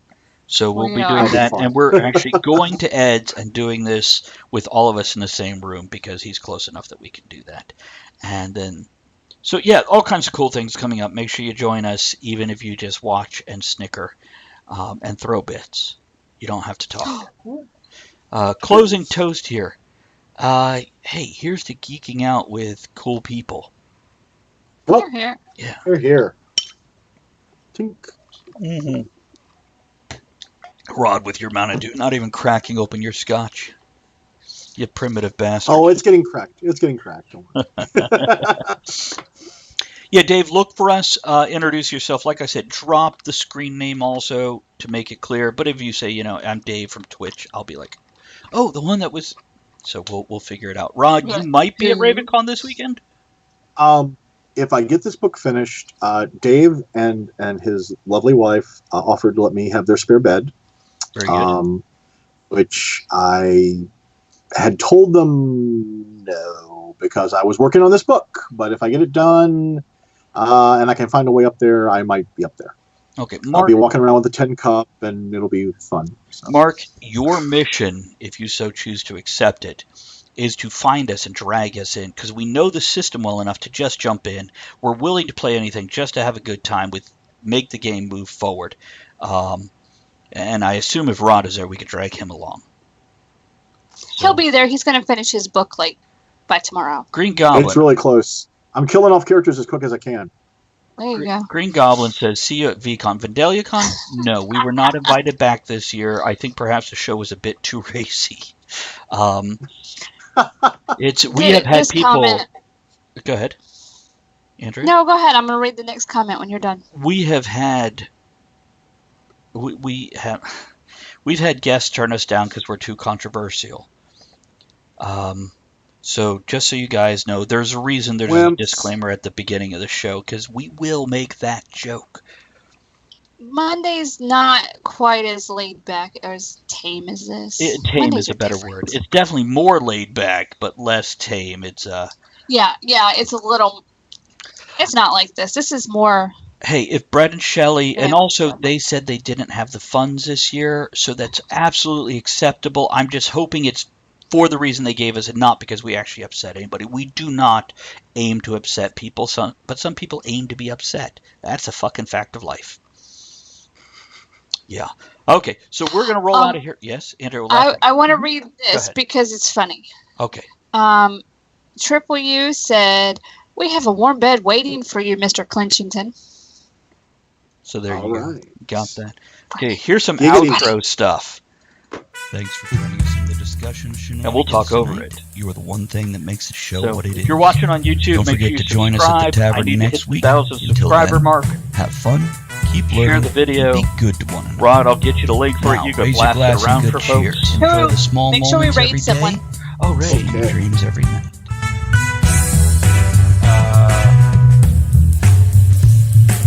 Hang out for the raid, guys, so we can bring you over to somebody else we like. Hang up.